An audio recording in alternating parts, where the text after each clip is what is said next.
that Jolly? Oh.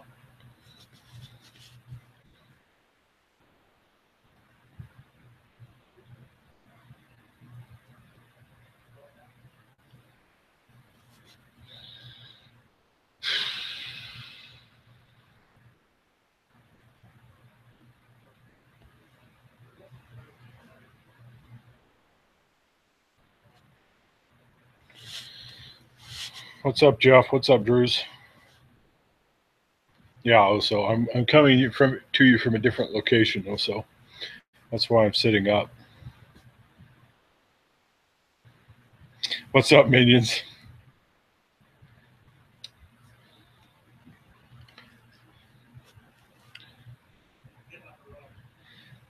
No problem, Justin. I'd actually looked. I thought you'd messaged me on Facebook, but those batches. I'm getting ready. I've got about two fully formed ideas on the next limited edition magnets, but I'm probably not going to order those for a couple weeks yet. So I'm still clearing out the last of what I've got. I think I've gone through probably 60 out of 75 magnets. Yeah, secret location. I'm on vacation, so it's a secret location. Hey, your phone's wigging out.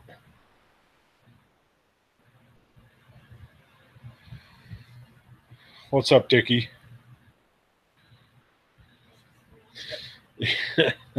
No, I'm not on the toilet. Drews. Good guess though.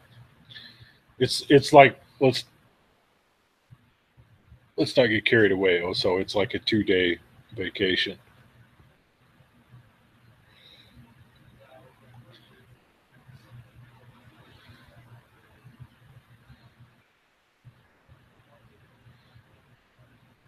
What's up, Juan? Oh, so are you going to do a toolbox tour of that box? Have you got that set up yet, or what? Yeah. Hey, Jeff. That's funny, Jeff. Hey, or not, but I got that cart.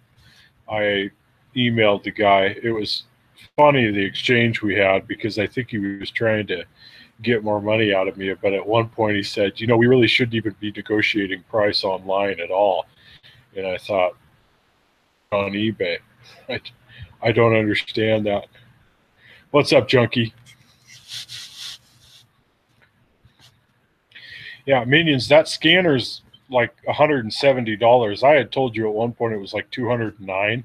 Well, they've got it listed the same exact scanner, the MD802, at a couple different spots on Amazon. And one of them it is 209, but the other one that I think Chuck told me about, he said it's like $169 over here. So, and it is the exact same one, the MD802. So Jeff, I don't know what I'm going to do with it yet, but I mean, if you looked at all the pictures of it, you guys were talking about a Matco cart that Jeff sent me the link to. It was a Seattle local pickup from eBay, and the guy really like. How do I put this charitably or diplomatically? He kind of tricked it out, and I think I'm going to have to undo a lot of the tricking out he did to it. But it was a nice Matco service cart for relatively cheap money. So I didn't really need it, but it was in the budget to do it. I just thought, well, I'll just forego something else. I think either I'm going to do another giveaway too. I've got a Husky air ratchet I'm going to do a giveaway on probably at some point within the next 2 weeks or so. What's up, Jackalope? Yeah, I don't have it yet. I'm supposed to pick it up from him tomorrow night. He's out of town. I'm out of town. So he said he would be back in town tomorrow night late. So the guy actually only lives so it's perfect.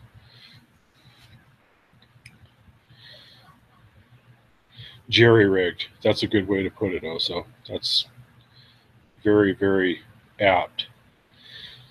So did you guys see, Junkie, if you're listening, did you watch Frugal Prepper's stream from last night? If not, if you want to know what's going on with that whole Timmy business, go to Frugal Prepper's stream from last night.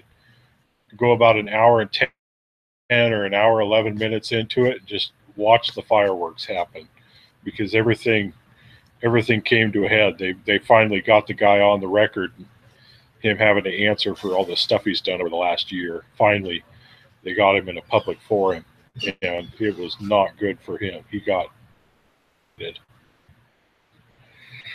Jack, I'd rather not say exactly, but it was less than his asking price. He put it on there for $80, but he was accepting offers. And then, like I said, at one point he told me, well, really, we shouldn't even be negotiating price online. And I thought, well, why did you put it on eBay then? It doesn't make sense to me. What's up, Gaston? Yeah, Oso's saying it was thanks to him. Oso was spewing some mass hate on the to that stream, but I was bringing fact after fact after fact, because I've watched this thing unfold over about the last 4 or 5 months, and I've kept a pretty accurate and detailed record of all the stuff that's gone on, and I just was bringing up line item after line item of this guy's transgressions, and he did not have any answers for the stuff that people were bringing up. Keith was talking to him. Eric O finally got into the stream, but Timmy had already taken off by then. Tom was the one, Frugal Prepper was the one hosting it. He was doing a pretty good job at staying impartial, but annihilated. Yeah, Gaston, that was, yes. It was a one-sided beatdown, and we were swinging the hammer on that one. Finally. The guy he wouldn't back off of his statements. So, those videos are staying up. They're staying up. I thought, as far as I'm concerned, they can stay up. They make, you're the one who is made to look bad by all this stuff. It's his own band series if you watch this stuff, and that's what he wants to do. He wants to make money off of views and advertising, where he just comes through with just a bunch of lies, and he makes himself look horribly, horribly bad in the process.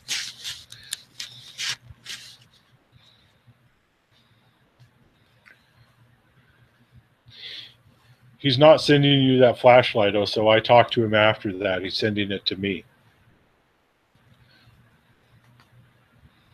What's up, Knox? Knox, when are you doing the winner, grand prize winner?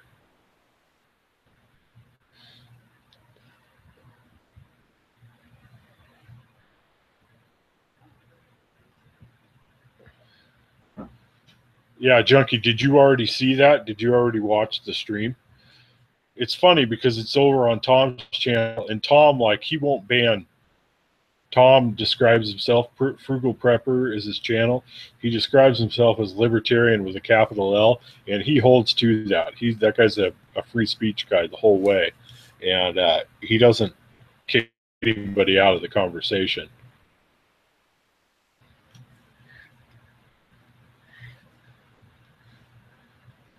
Oh, so none of his videos get any views. That's the point. The guy's got close to 600 videos posted over the last 2 years, and his channel views, he just broke 1 million views. His videos just don't do that well. He's just persistent and just puts up at times a couple videos a day.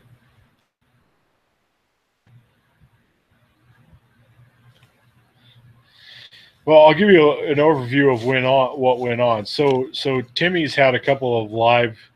He did a live call-in thing last night, which 2 people called into. Nobody wants to actually talk. They just want to ask him questions in the chat. And so you'll see his live chat. There'll be 25 people in there, but there's only 3 people in the chat box. It's because he's banned the other 22 people, so they can't ask questions in the chat box. Well, he did a chat a week ago, and that was the case, and he banned a bunch of other people. He banned Juan, I think he banned Oso, he banned Eddie, he was just banning everyone. And so then he did another live chat last night where it was a call-in show, and 2 people called in for a grand total of about 30 seconds, and they were having all kinds of technical difficulties.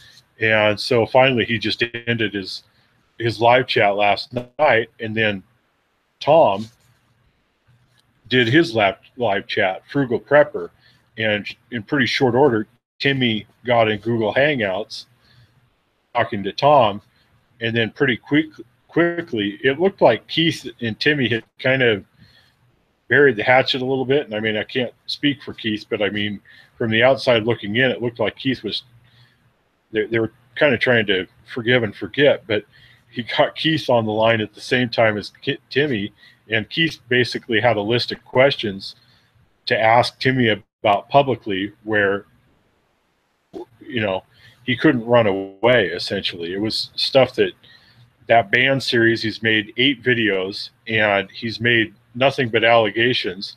He's said at different times he's going to prove things, and he never actually proves anything. He's accused Keith of trolling him and harassing him, and Erico of the exact same thing, and he never offers any proof for it. What happened was, we're in his comment section, like, you know, this goes back maybe 9 or 10 months, and Keith, if you're here, butt in anytime you want in the chat box. But he basically, he can't take any kind of criticism, nice and constructive criticism. What's up, Cello?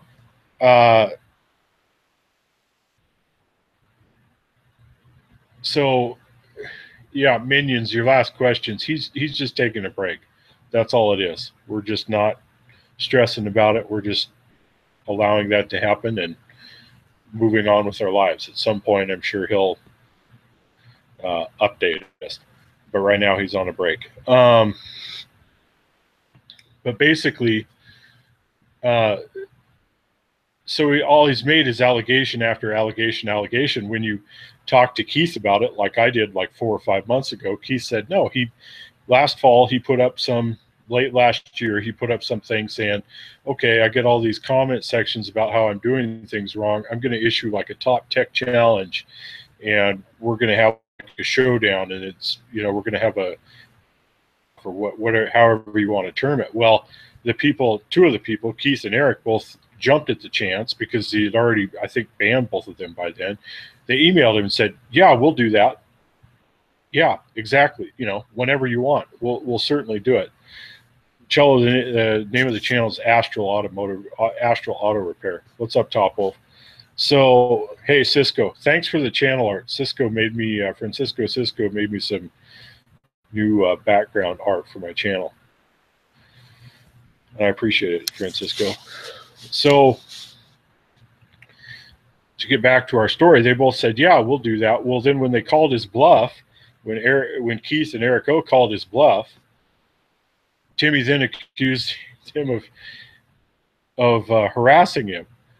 Well, he had said he started this website, which is essentially a searchable playlist of YouTube videos. They're still hosted off of YouTube, but you know, he's got the source code or whatever copied to his channel, so you could look it up by year, make, model, find the trouble code if applicable, whatever. He's put a little bit of work into it, but made it a more easier searchable version of a YouTube playlist. So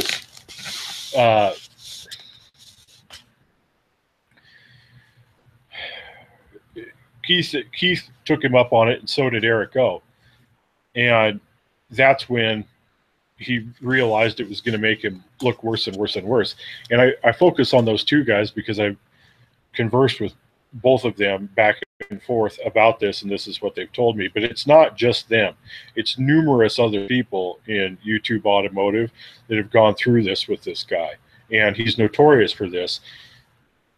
Guys that 3 or 4 months ago he was up as his good friends, and they had his back no matter what. They were great mechanics like he was. You know, RV Shadow, 1970 Chevelle, SS Chevelle 396 guy, Kenny. Those are just 2 of them. Now he's done the exact same thing to them, where he's completely trashed him because they kind of called him out in a constructive way and told him, hey, you know, such and such repair video you posted, I think with RV Shadow, was one of the ones was like on a Volvo Volkswagen or something like that. And I watched it play out, and I thought RV Shadow might be on good terms with him now. I'm him exactly what he needs to go and redo. Timmy's not going to like that because it makes him look just terrible. It makes him look like he doesn't know what he's doing. Well, it's because he doesn't know what he's doing, obviously. What's up, Ken? Um, so, so Timmy is banning these people left and right, and then he makes hate videos about it and tries to capitalize off their name. And basically, it came to a head. Him and Keith had kind of acted like they were going to make up, but Keith got him on there in Tom's stream last night and started asking him really direct questions like, hey, you know, one of the things was he'd posted pictures of Keith's kids. At one point, Keith had messaged to Timmy's Facebook page and said, hey, I'm into that challenge, that Top Tech challenge. If you want to do that, I'm definitely game. You know, let me know what we need to do to set it up. Words to that effect. I'm kind of giving you the general synopsis here. But Timmy, in one of his videos where he accused Keith of quote unquote harassing him by doing that, and all Keith was doing was the Timmy had put forward, he showed a shot of the screen on that. Well, here's a picture of Keith and like his 10 or 11-year-old son. And so Keith was pretty irritated that Timmy had put up a video essentially with a picture of his kid in it. What's up, Chuck? So those were a couple of things they'd called him out on, and it was more. He did some nefarious stuff, like another guy's wife put a very unflattering picture of her on there, and because Timmy's wife had been made fun of, he basically seemed like he wanted to make fun of somebody else's wife who had nothing to do with anything, because he thought, well, that guy was supposed to have my back, and it's just a big mess. But anyway, if you go to Tom's stream from last night, Frugal Prepper, an hour and 11 minutes in, you can watch it. You can watch it play out, because it got hot and heavy there for about 20 or 25 minutes, and then Timmy bailed when the heat got too much. What's up, Sick?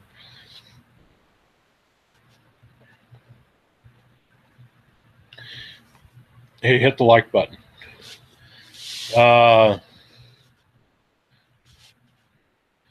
Leaks Automotive Repair. I think it's all one. Leaks Automotive Repair. It's something like that. If you haven't subscribed to that, go subscribe to that. Here's the other one I'm pumping from last time. I'm still kind of trying to get him a few more subscribers. Here's another one, the homie Hector.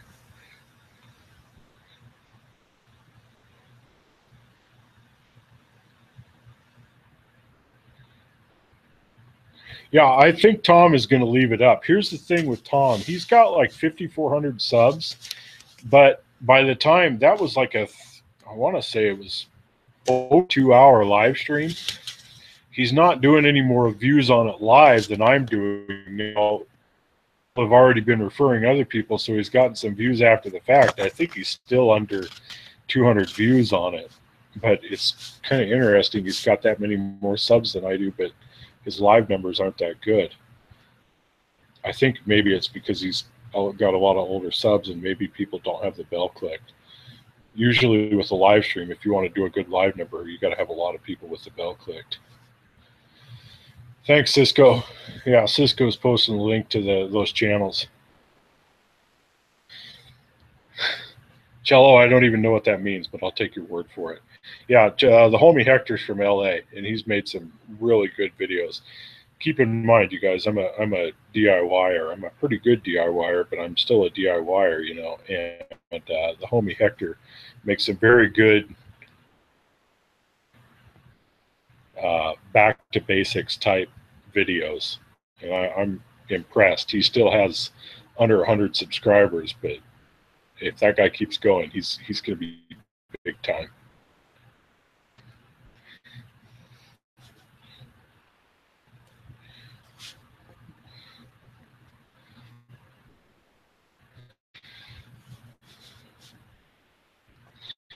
And while you're in the subscribing mood, be sure to subscribe to Sick With It and Top Wolf Automotive. How about that? How's that for a plug? Ken's making videos too. Ken, the long guy, spitting some of that philosophy game, riding around in the truck. I love it. Oh, so you still here? Oso and I had a kind of a preliminary bout today over on the Tool Boss channel in his stream. We went head to head for about 25 minutes. And I got to say, you know, I was victorious, as always. Because it's a battle of the brains, and Oso is unarmed.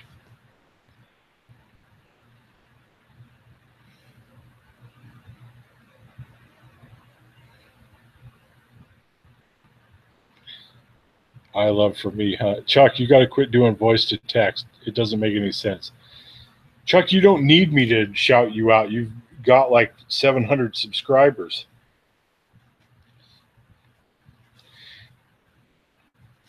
Chuck takes kind of a blanket approach to YouTube. It's about 12 hours of content a day, but most of that, about 9.5 of that 12 hours is just kind of a camera staring at a work table.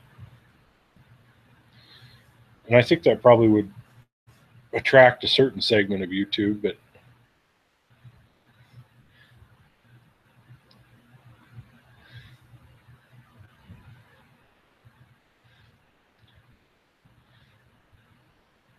oh, don't be so hard on yourself, Chuck. I think it's pretty good.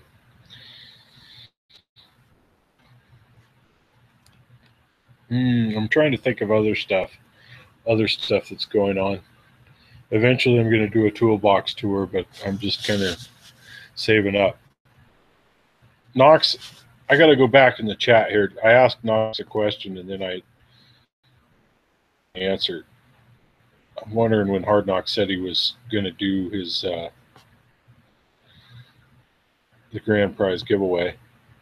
Man, how about Hard Knocks contest, man? The HKF #HKF giveaway.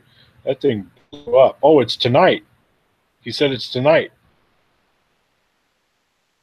Right on. Thanks, Jackalope.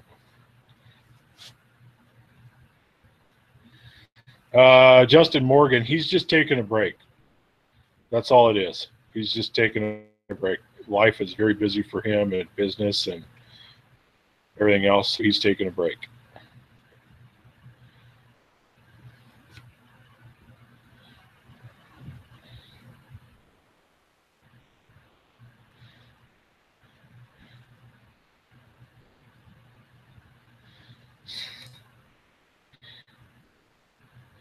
Oso's doing a 1,000 sub giveaway. It's for a $5 gift card.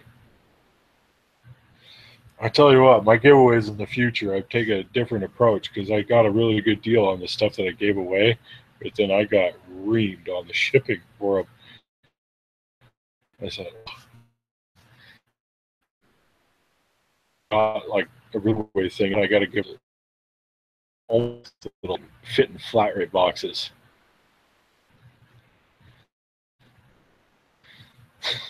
That's funny, Gaston. Minions, are you still in here?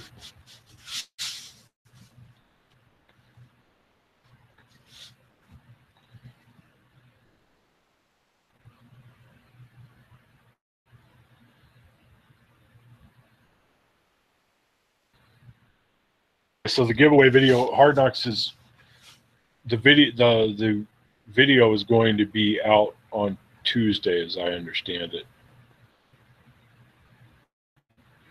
Well, also, you know how much the shipping was to the one that I sent down to you. Other parts of the country, it was considerably more because those screwdriver sets would not fit in a flat rate box. And I thought that they would, but they won't fit in the largest flat rate box. So it was, it hurt.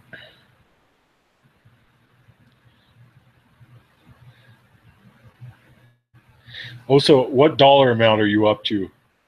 Have you been able to monetize everything yet?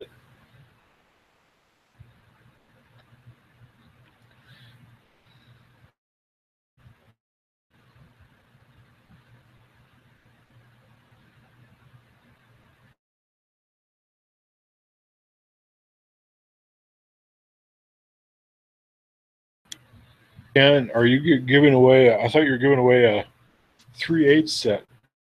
$1.11. How many views does that have? Oh, so that doesn't add up.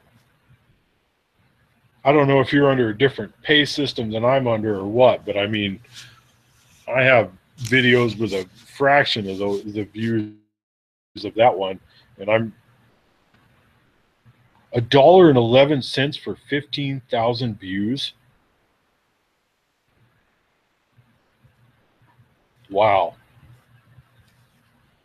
I think I'm at that same amount for my toolbox tour that was like not even at 500 views on it. Okay, Ken's giving away the 3/8 set. I think that's Ken's 250 subscriber, which Ken, how many subscribers are you at, if you don't mind saying? I think you're still under 100, but you're growing by leaps and bounds. It seems to me like there's a tipping point there. I think when Hard Knocks announced his giveaway, he was at about 160 subs, somewhere in there, 160, 165. Now it's like around 300. That's only been a couple weeks at the most. Yeah, what Topol's saying is correct though. So you can't cash out until you get to $100 in your AdSense account.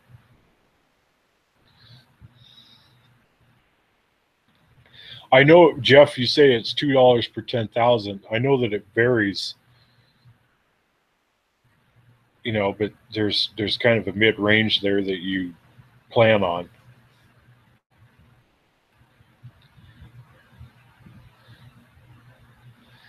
Were you able to monetize right away also, or did they make you wait until you had a certain amount of channel views?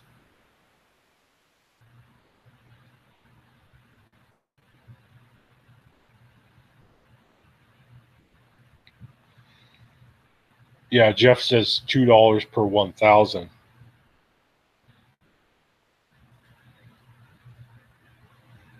Oh, okay. The plot thickens. He had to get to 10,000 views, 1,000 channel views, not video views, because I got to 10,000 channel views like, well, 11 years ago, I think. Yeah, Ken's got 60 or 70 subs in a week. That's really, really good.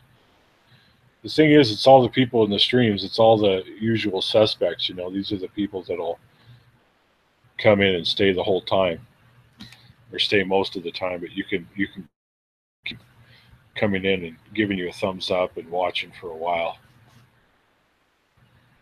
Yeah, Gaston. I mean, they're full time, but most of those people are not. Junkie the other night told us in the chat box, and I'm not going to put his business out there, but he told us in the chat box what he averages a month, and I don't know if I don't think I was surprised one way or the other. I just thought, oh, okay.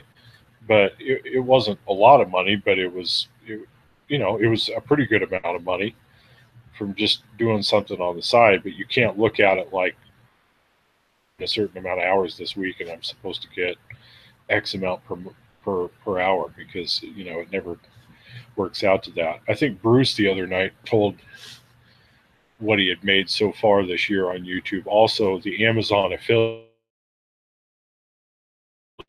that can be really good.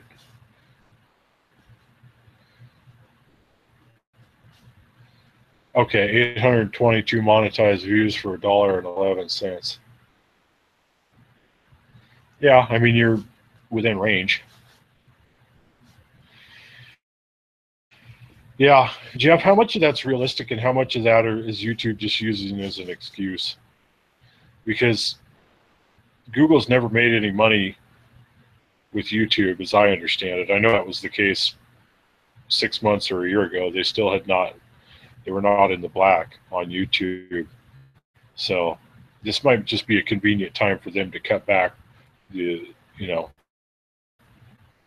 the cut that's going to the creators in order to try to turn a profit.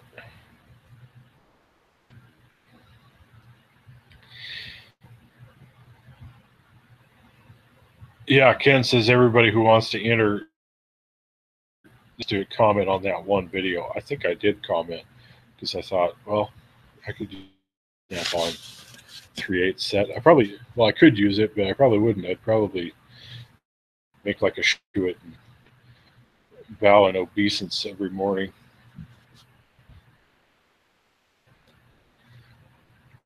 Junkie weighing in. He's he's got the coming in with the figures.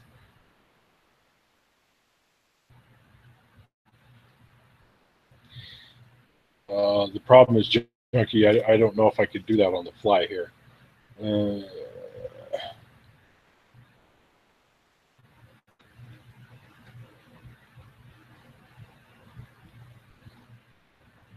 Oh, you know what? I can.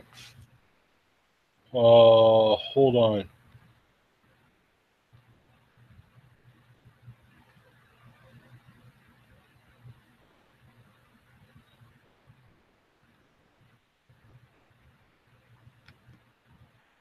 Junkie, I'll try to call you.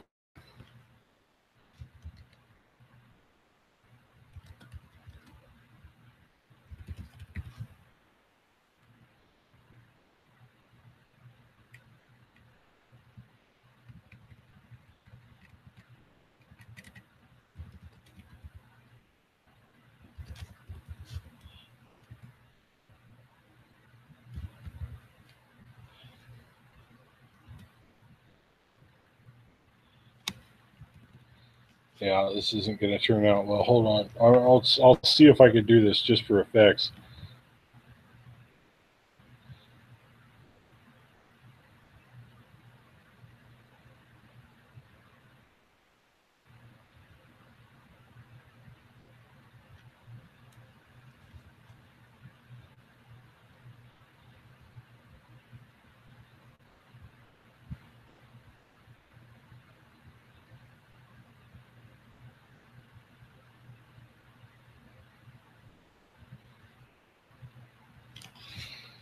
Hold on. I got Junkie's contact thing here.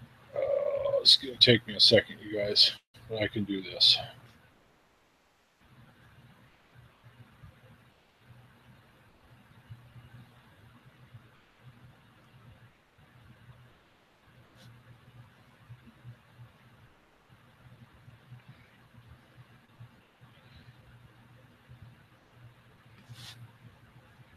Okay, Junkie, I'm sending it to your email.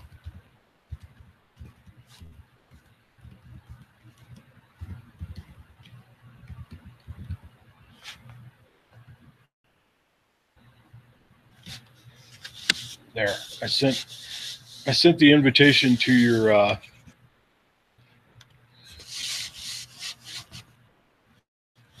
Gmail, Junkie. If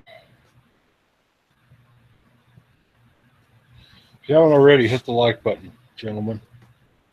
I don't know if this will work or not. If this doesn't work, I'm probably going to get off of here soon anyway, but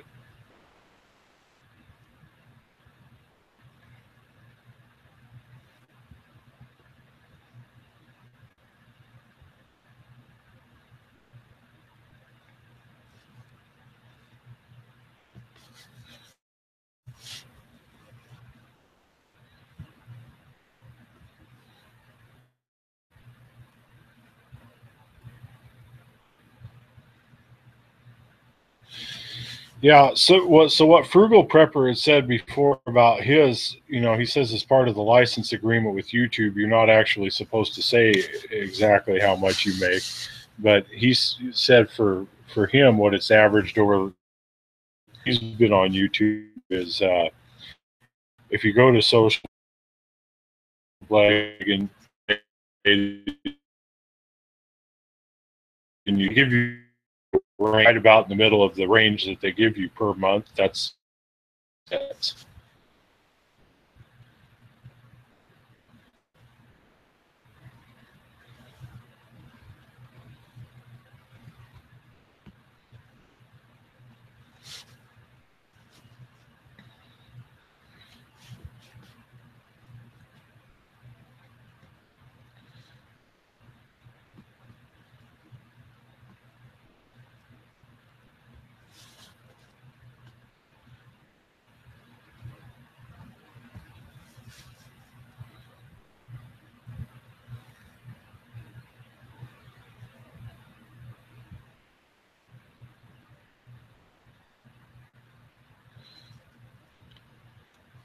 I'm also going to put it in here.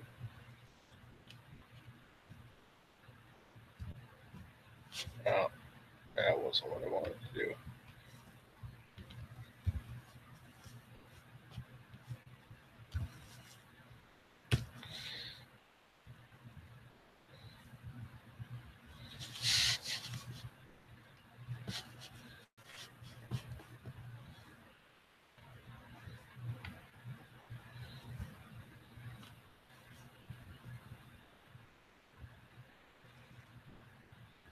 Sorry, guys, for the inactivity. I didn't set this up ahead of time, and it shows.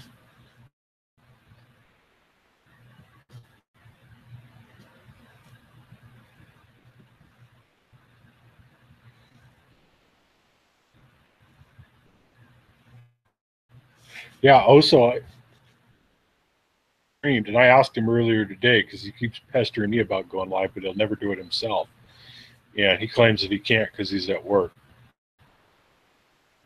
Cello, that was the link for Junkie. I think I sent it to his email, but if he comes back and looks in the chat box, that's to join the stream.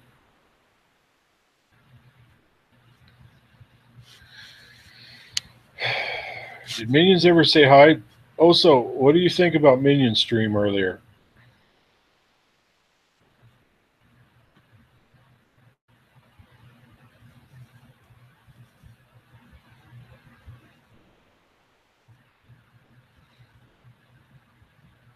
Hey, what's up, Rob?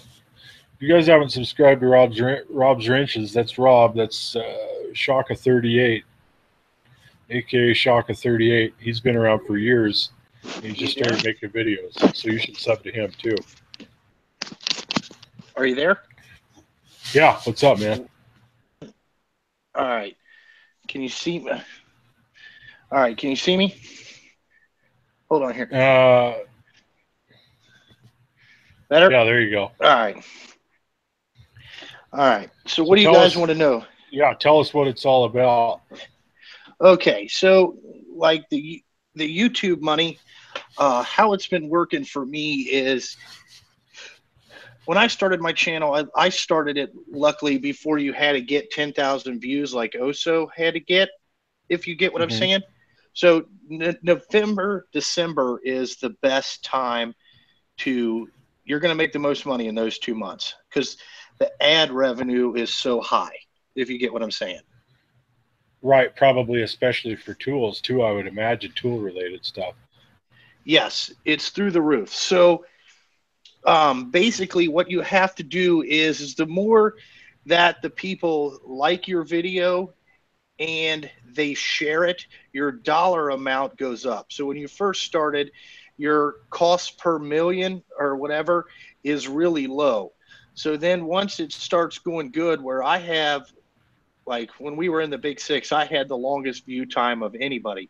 So my dollar amount that I am being paid is a lot more than anybody else's. You know? Yeah, just so you know, most of that was probably off of me because you would put those little Easter eggs at the end of the video, say enter such and such word into the comments if you watched to this point, and I would watch like 35, 40 minutes, however long it took. Yeah, to get the whole, and I did that for a reason because I understood how to ramp the money up. Right. Like when you think of a YouTube video, now this is where a lot of people discredit. You want to make it 10 to 15 minutes because you can get 3 commercials in there. Right. And put 3 commercials in there. It don't fucking matter because if the people use ad blocker, if they watch the first 15 seconds, you get paid on the 4 commercials that are in there. Okay, so what you want to do is think of it like a regular television show. There's a beginning, a middle, and the end. So you have to put a good part in the beginning. So it's got to be exciting in the first minute and a half. And then you can kind of fill it in with a lot of bleh. And then a good part in the middle and then a good part at the end. So you get your view watch way up there. And the more interaction that you have on your channel, it's good. Like my cost per million is like at almost $9 I'm getting paid, you know, which is fucking super good. What's like the baseline number? It's usually about $2, I think, is where you start. Now, like where Oso, you said that it really did matter that he had that 10,000 view video, but he just started to monetize after it got to 10,000. They don't go Right. back and give you the first 10,000 views. Those are free. Right. So you're only getting paid on the 1,100 that he got after whatever the number is. Okay, but he started that with essentially 0 channel views. So once he attains 10,000 views on that video, that counts for the rest of his channel. So the next video he does releases after that mark, he's going to be able to monetize it from view Right number from the one. beginning. Yes, Yeah. view number one. Right. Now, I thought that when I first started my channel, the first 3 weeks, I didn't collect any money because I didn't know how to monetize my videos. Yeah. Like, I didn't know that I had to apply and all this stuff and everything like that. So I was already at like 50,000 views before I even monetized. So, and then the month of December, I think I made like $700. And when I did the toolboxes in March, I got 900. Wow. And that was before taxes, but then they take taxes out, so I pocketed like $700.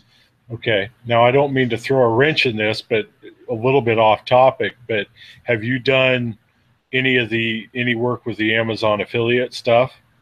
Yes, I have. I've never pushed that as hard as some of the other people have. Mm-hmm. And I think I started that in December 26th, and I made like $16. It's hard to, I don't understand how to go in there and look at the Amazon money. I told them just send me a gift card when I got money, but they're 3 months behind. Now my KC Tool link, shit, I've probably got $700 worth of credit at their store right now. Oh, okay. So they have an affiliate program too then. Yes, and I like the KC Tool link better than the Amazon link, to be honest with you. Now, are you cashing that out for KC Tool, or are you doing that in product and then doing product reviews and rolling it all back in? I told them just to keep the money when I call in. I usually call in and talk to the guy Ryan there. That's who runs the affiliate program. I talk to him. I say, hey, do I have any store credit? He's like, yeah. I'm like, just apply it to the stuff that you're sending me that I ordered, and we'll just go from there like that. They asked me for a PayPal link to send it to me every month, but I chose to do it that way. Yeah. This is interesting stuff. Yeah, a little backstory. I mean, I'm 61006, never forget. That's the day I started on YouTube. So they I think in 2008, they emailed me, 2007 or 2008, they emailed me about becoming a YouTube partner. In the time I thought, why would I want to do that? And eventually I did it. I think I did it by about 08 or 09. But since the videos I had up, content, I never felt right about monetizing it. And I had, the French horn stuff is the stuff where I've got, I think, like 270,000 channel views at this point. About 265,000 of those are all on like French horn stuff. So the guy that owns those videos, he messaged me maybe a year after I put them up and got kind of mad at me that I had taken him from his website, yada, yada, yada.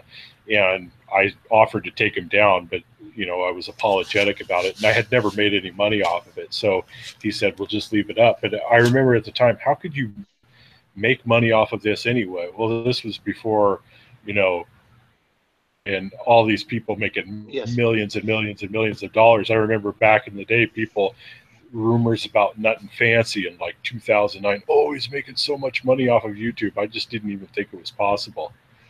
Yeah, well, I will tell you how to understand Social Blade too. You can go to that website, and it'll give you like kind of a range that the YouTubers are making. Uh-huh. Okay. So in our segment, the Tool Channel, just to be brutally honest with you, if it says that you made $400 this month, that's pretty close. What you want to do is take about 85% of those total out of the high number, and that's about right in line with what you make. Interesting. So like when people are on here, like again, Mechanic OC saying that he had so many fucking views a month and all this bullshit. you can go on Social Blade and see that it's not even fucking close. And that's what I was trying to call him out on is like, dude, don't fucking lie to me. You're kind of like this Astro Auto Repair. Yeah, you have 1.7 million views, but you have 10 videos that have most of your views. Right. And you have 20,000 subs, but you're only getting fucking the same amount of views as me with 3,000. So where's the bullshit here? Well, There's a lot of bullshit. I learned years and years ago, it's not about your subscriber count. It's about how much engagement you can get, because Yes. there are people pulling in way bigger numbers because they've got a loyal subscriber base. And you see people with millions and millions. Even PewDiePie recently, since all this stuff with the Wall Street Journal, his subscriber base climbed up, I think, over 60 million. Well, he's struggling. He had been doing like 5 to 8 million views per video, but now YouTube has been trying to distance themselves from him. He's not on the front page anymore. He's really struggling to get like somewhere in the 3 to 4 million mark, which is still a phenomenal amount. I'm still sure the guy's making a pile of money, but that's $10,000 a day. $3 million. Right. 3 million. That's 10. Even right now, that's 10 grand a day. Well, and plus he had all these partnerships with Disney and all that money. So when all that stuff went away, he's still making a killing, but he's not making quite as much of a killing as he was. Yeah, and if you get into this YouTube game because you think you're going to make money, it's not going to happen. I feel like, I got lucky and I came in at the right time and I built my channel base up pretty good. And also what makes it go for YouTube's about consistency. Your first 2 years is really just building your channel and building your loyal viewers. Because let's say you had 100,000 viewers subs, about 10%. That means 10,000 are going to be dedicated watchers. The other 90% are going to be hit or missers. Right. Those are the people that, if you get really good at clickbait, you can get those people in, but that's probably about the only time you're really going to be able to do it. What they're looking for is they're coming back to your channel and they want to see one video that you dropped last week and all of a sudden it has 12,000 views. Then they'll take a look at that one, but they won't watch anything else. Right. That's what I've learned from this YouTube. And I would say that, see, you and Hard Knocks, I think, get it a little bit. Because you respond to every comment you get. That's how you build some loyalty. I realized that. If you look at all of my beginning videos, I responded to everybody's comment, even the trolls. I would tell them fuck off or whatever, and then they would click on the views. And just remember this, after 15 seconds, it counts as a view. So when you're writing back, let the video play for a little bit and then write your comment back. It takes 15 seconds to, write a fucking half a second or something like that. But I would tell the difference between, is for the first, respond back to everybody. Even if they're trolls, tell them fuck off, like their comment. That's how you're going to get more. You're going to gain, you're going to get your YouTube dollar up more because you have more interaction. Right. I said this stuff tongue-in-cheek when I started doing these live streams. This was a total farce by me. I did it because nobody else wanted to do it, and we wanted to keep hanging out. But I told people from day one, I said, if any trolls come into these chats, you guys do not have permission to kick them out. If you see people leaving me negative comments on my videos after the fact, don't give anybody any grief. I'm not going to erase anything. I'm keeping it all because I love it all. Even the thumbs down, I love it all. It's all interaction. Okay, and how you do good at YouTube, to be honest, is that, they want you to have more likes than dislikes. But let's say you have a video that has 500 likes and only 5 dislikes. Well, then that means that you put out a video that a lot of people liked, and the 5 people that hate your guts, all right, or the 15 people that hate your guts, who gives a fuck about ups and downs? I've never blocked anybody from my channel. I don't care to. I really don't understand how to do that. You can say whatever the fuck you want. Those are some of the most loyal people, the people that hate you. Well, do you guys remember the Howard Stern Private Parts movie a long time ago? Yeah. Okay, do you remember when they hired him at NBC and they People said that hated, the people that liked listened for an hour, average of an hour and a half. The people that hated him listened for over 3 hours on average. for over So, 3 hours? yeah, something. Yes. Yeah. So don't worry about trolls. And if I could tell that Timmy guy, like, dude, you are so stupid, because I watched some of his repair videos and I'm like, oh my God, this guy don't have a fucking clue. You know, the shit's not in frame, you know, like they're terrible. So like you have 4,000 subs, you build it on some bullshit. Yeah. His first couple videos I watched, he did last fall. I ended up subscribing after I watched like 3 of his videos, and I thought, I can't believe the guy's camera work is this bad. He was doing like tool comparison videos, Craftsman versus Snap-on versus Matco versus Duralast, and it was so shaky. I thought, all of his videos can't be like this. And I mean, he has improved, but still, it is kind of rough. But I think that guy's, the views that he gets, the stuff that he gets the most engagement on is because everybody likes to watch a train wreck. And that guy Leaks Auto Repair, he gets that. So now Timmy was essentially trolling Eric O and Keith by doing his band videos. Now Leak is re-trolling Timmy by doing reaction videos to Timmy's videos. So Leak's being more successful now using the same business model that Timmy was trying to use on Eric O and Keith, which I think is hilarious. Yeah, can you still see me or hear me? Yeah, I can see you. You're a shadowy figure now, but can you hear me though? Yeah. Okay, so I don't know much about this Leaks Auto guy, but I think he's a black dude, and I think that's why the Timmy guy picked up on him, is right. just because he was a fellow Black Lives Matter type guy, and I think the Leaks found the bullshit in the guy's scheme, and then now is totally fucking run him over. Keith already knew Leak before Timmy ever. I hesitate to give you too much of the backstory on this, but Keith had already talked to Leak like months ago before any of this stuff started, and like had an ongoing conversation with him just about, Leak is in Philadelphia and, Keith's in Staten Island. So they were just kind of talking about automotive stuff or whatever. Well, so they're 45 minutes away.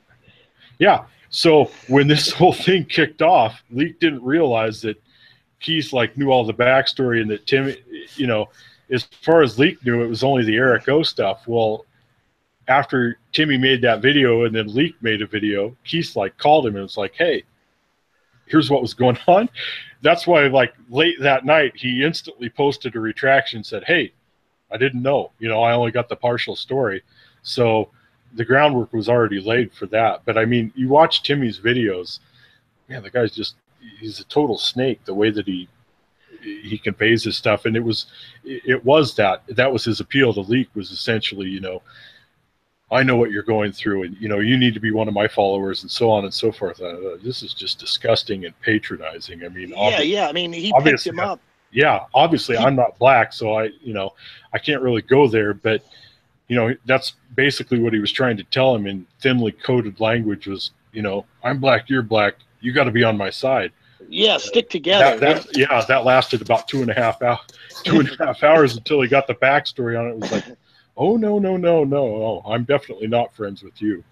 Yeah, and I watch Eric O's videos, and as far as automotive repair, Chris Fix is a little too, he's like Real Tool Reveal. It's too much production, and a lot of the shit is common sense. You don't need to repeat the same things over and over again. It's casual viewer mass appeal type stuff. He's very good at making 10-minute videos and getting his point across and then getting out, but it's not in depth. No, and I like Eric O's thing because, when I started my channel, I mean, it started out as a tool channel. Then we got into fixing trucks and stuff like that. And a lot of the stuff that I've shown you, it's the first time I've ever done it. Right. You know what I'm saying? So you got to have some balls to even try some of this stuff, right? And Eric O shows you the fuck ups to the, sometimes he gets his wording wrong and he doesn't edit all that shit out. It's a real channel. I respect his channel for that.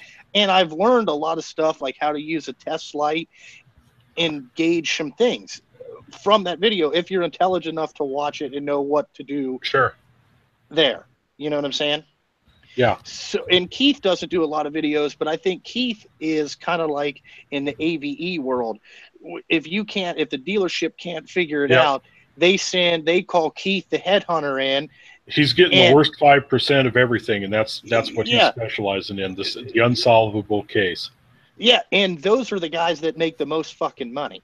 Like Yeah. the YouTube thing is really just an advertisement for his business if he used it like that. And I think that's what Eric O does his for too. Well, I know full well what Keith is getting an hour, and I know that he's busy most days, upwards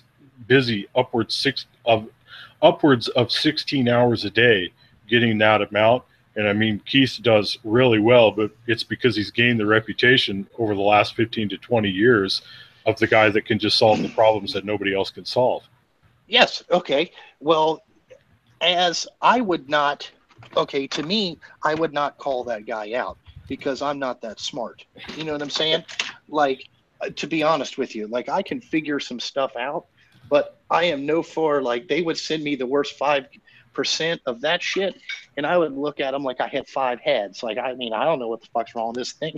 Just let's put all new shit on it and start from there. You know? Right. Like Eric was saying last night about Timmy, he goes, there's a technical term for what he does. It's called a parts cannon. Yeah, you know what I'm saying?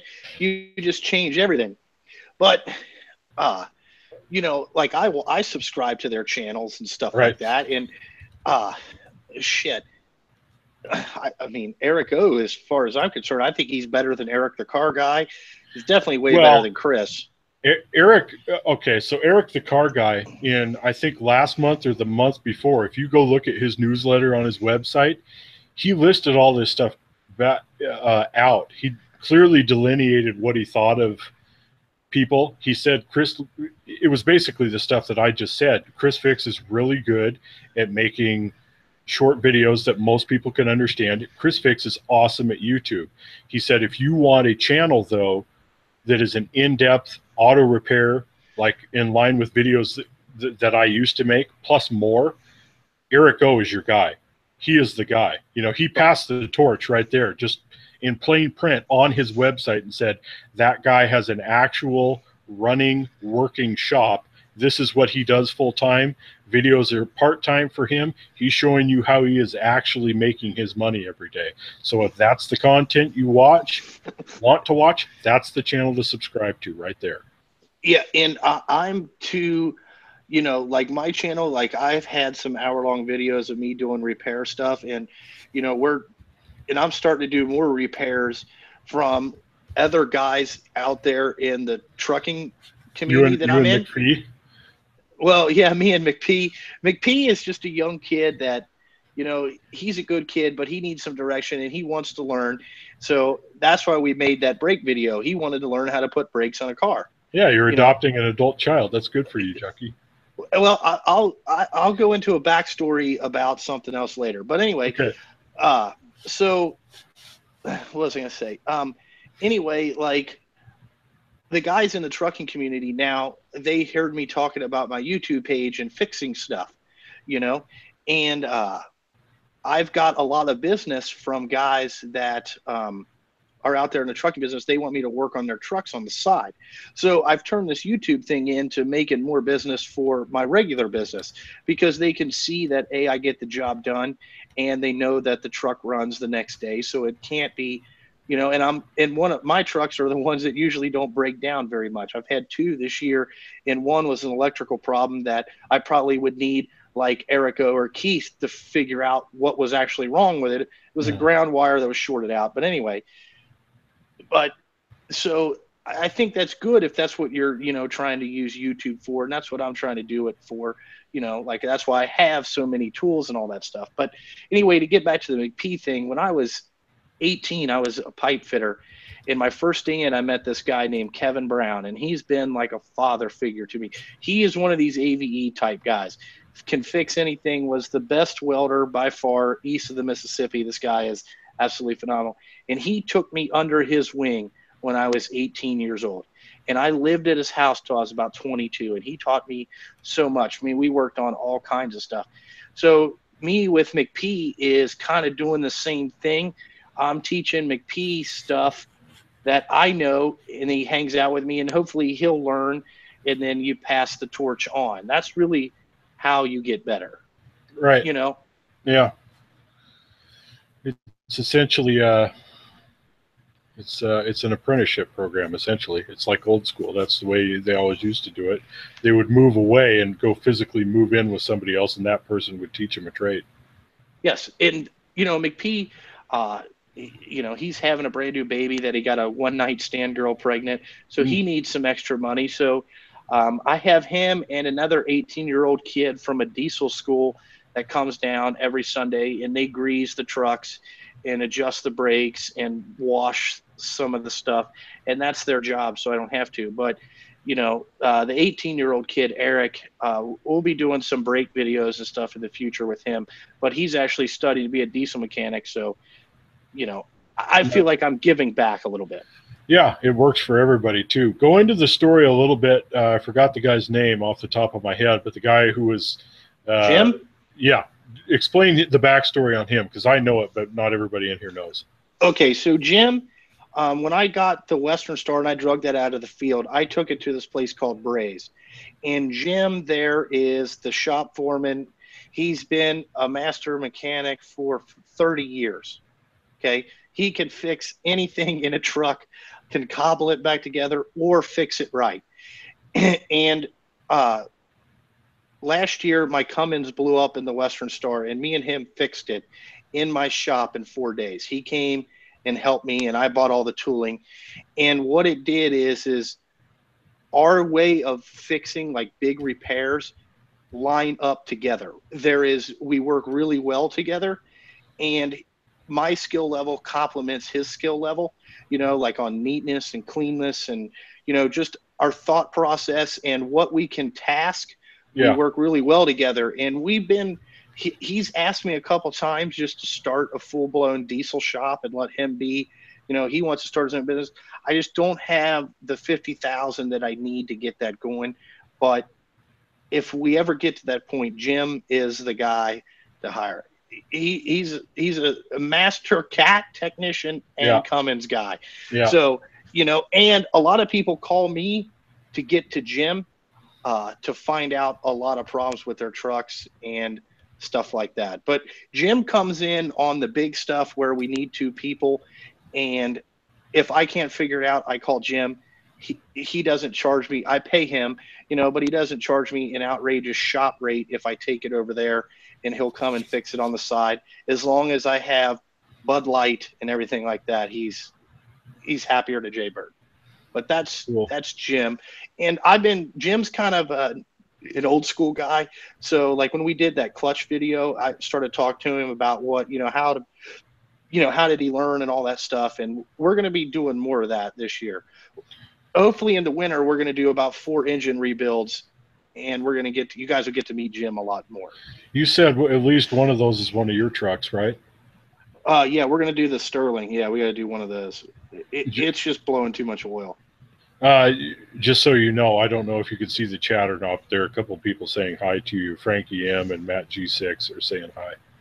Okay, well, let me go get my cell phone because I can't see. Hey, what's up, guys? Oh, shit.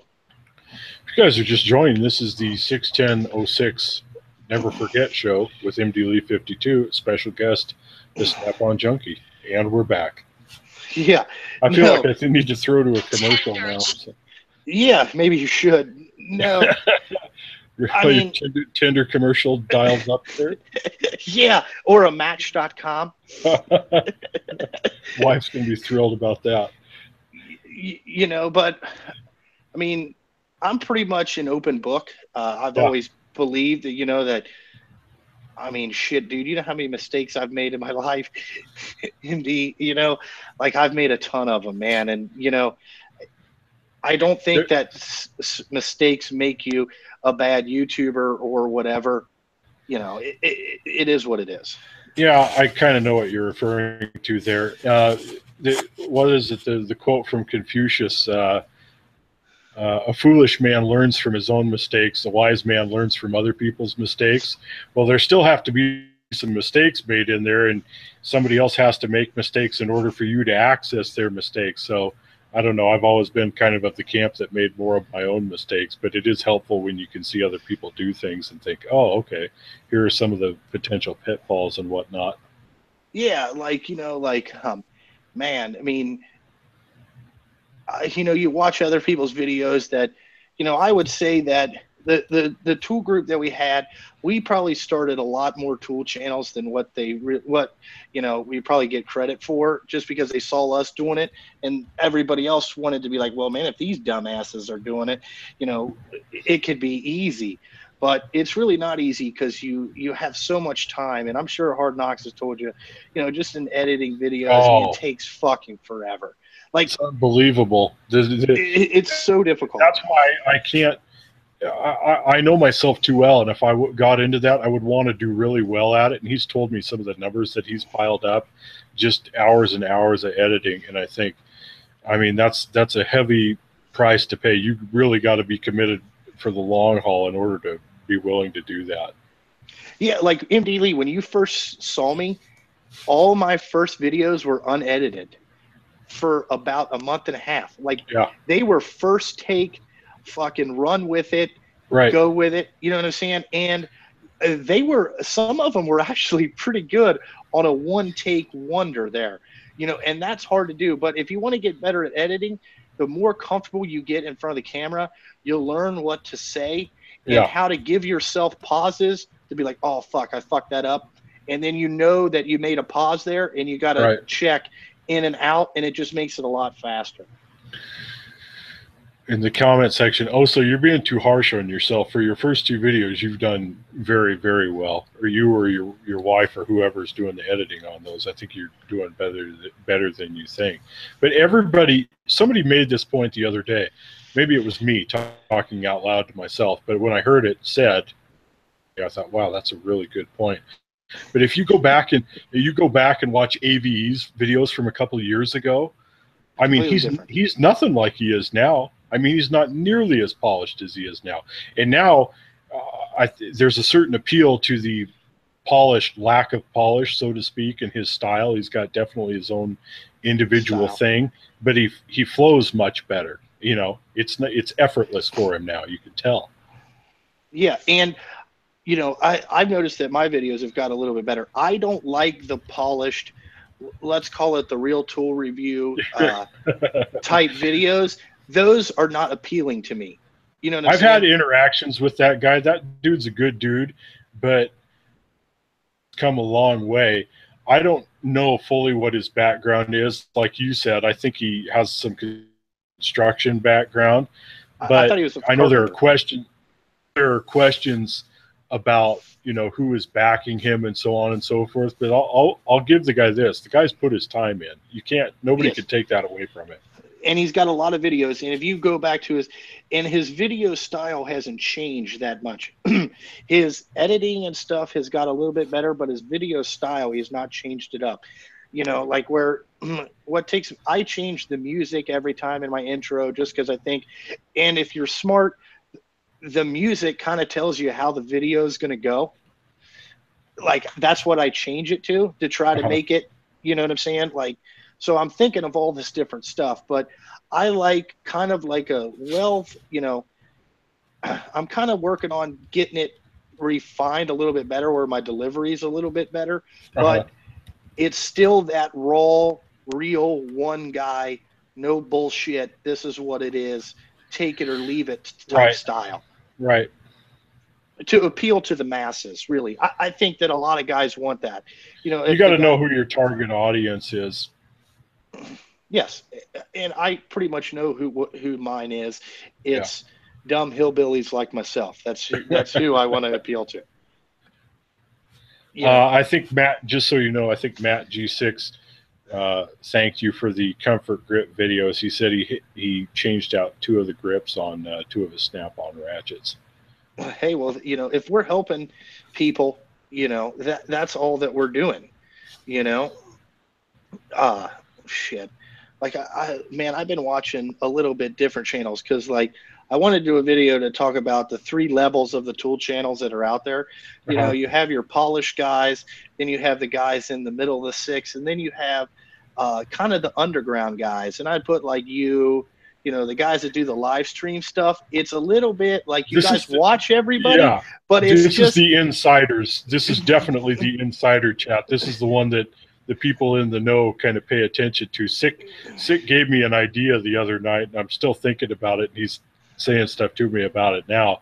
But this is like the look behind the scenes type of the thing, the deep cover. Yeah, this is kind of like you guys are like the I team. You figure out all the bullshit, and then you have kind of your own little group that's behind the scenes.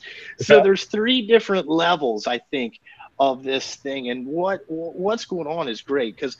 Like the other day, I was down getting fuel at the gas station. I usually get fuel at, and this guy comes up to me and he's like, "Hey, man, how you doing?" I was like, "Oh, fuck, hey, how you doing?" He's like, "Hey, I just want to tell you to keep doing what you're doing on YouTube." And I'm like, "What are you talking about?" He goes, "You're the Snap-on Junkie, ain't you?" I said, "Yeah." And he goes, "I just want to tell you that I love the videos, and me and my guys, I'm a diesel mechanic at a Home City Ice here in the city, and we watch your videos all the time. We think they're great, and you showed us so much stuff that we didn't even know existed." But just keep doing what you're doing. And I was just like, that was completely shocking to me. Like, there's 6,000 people in the world, and I get recognized at the goddamn gas station. Yeah. You know, yeah. in my hometown. Right. That's got to be a little bit surreal as well. It's a weird feeling if you've never had that before in your entire life.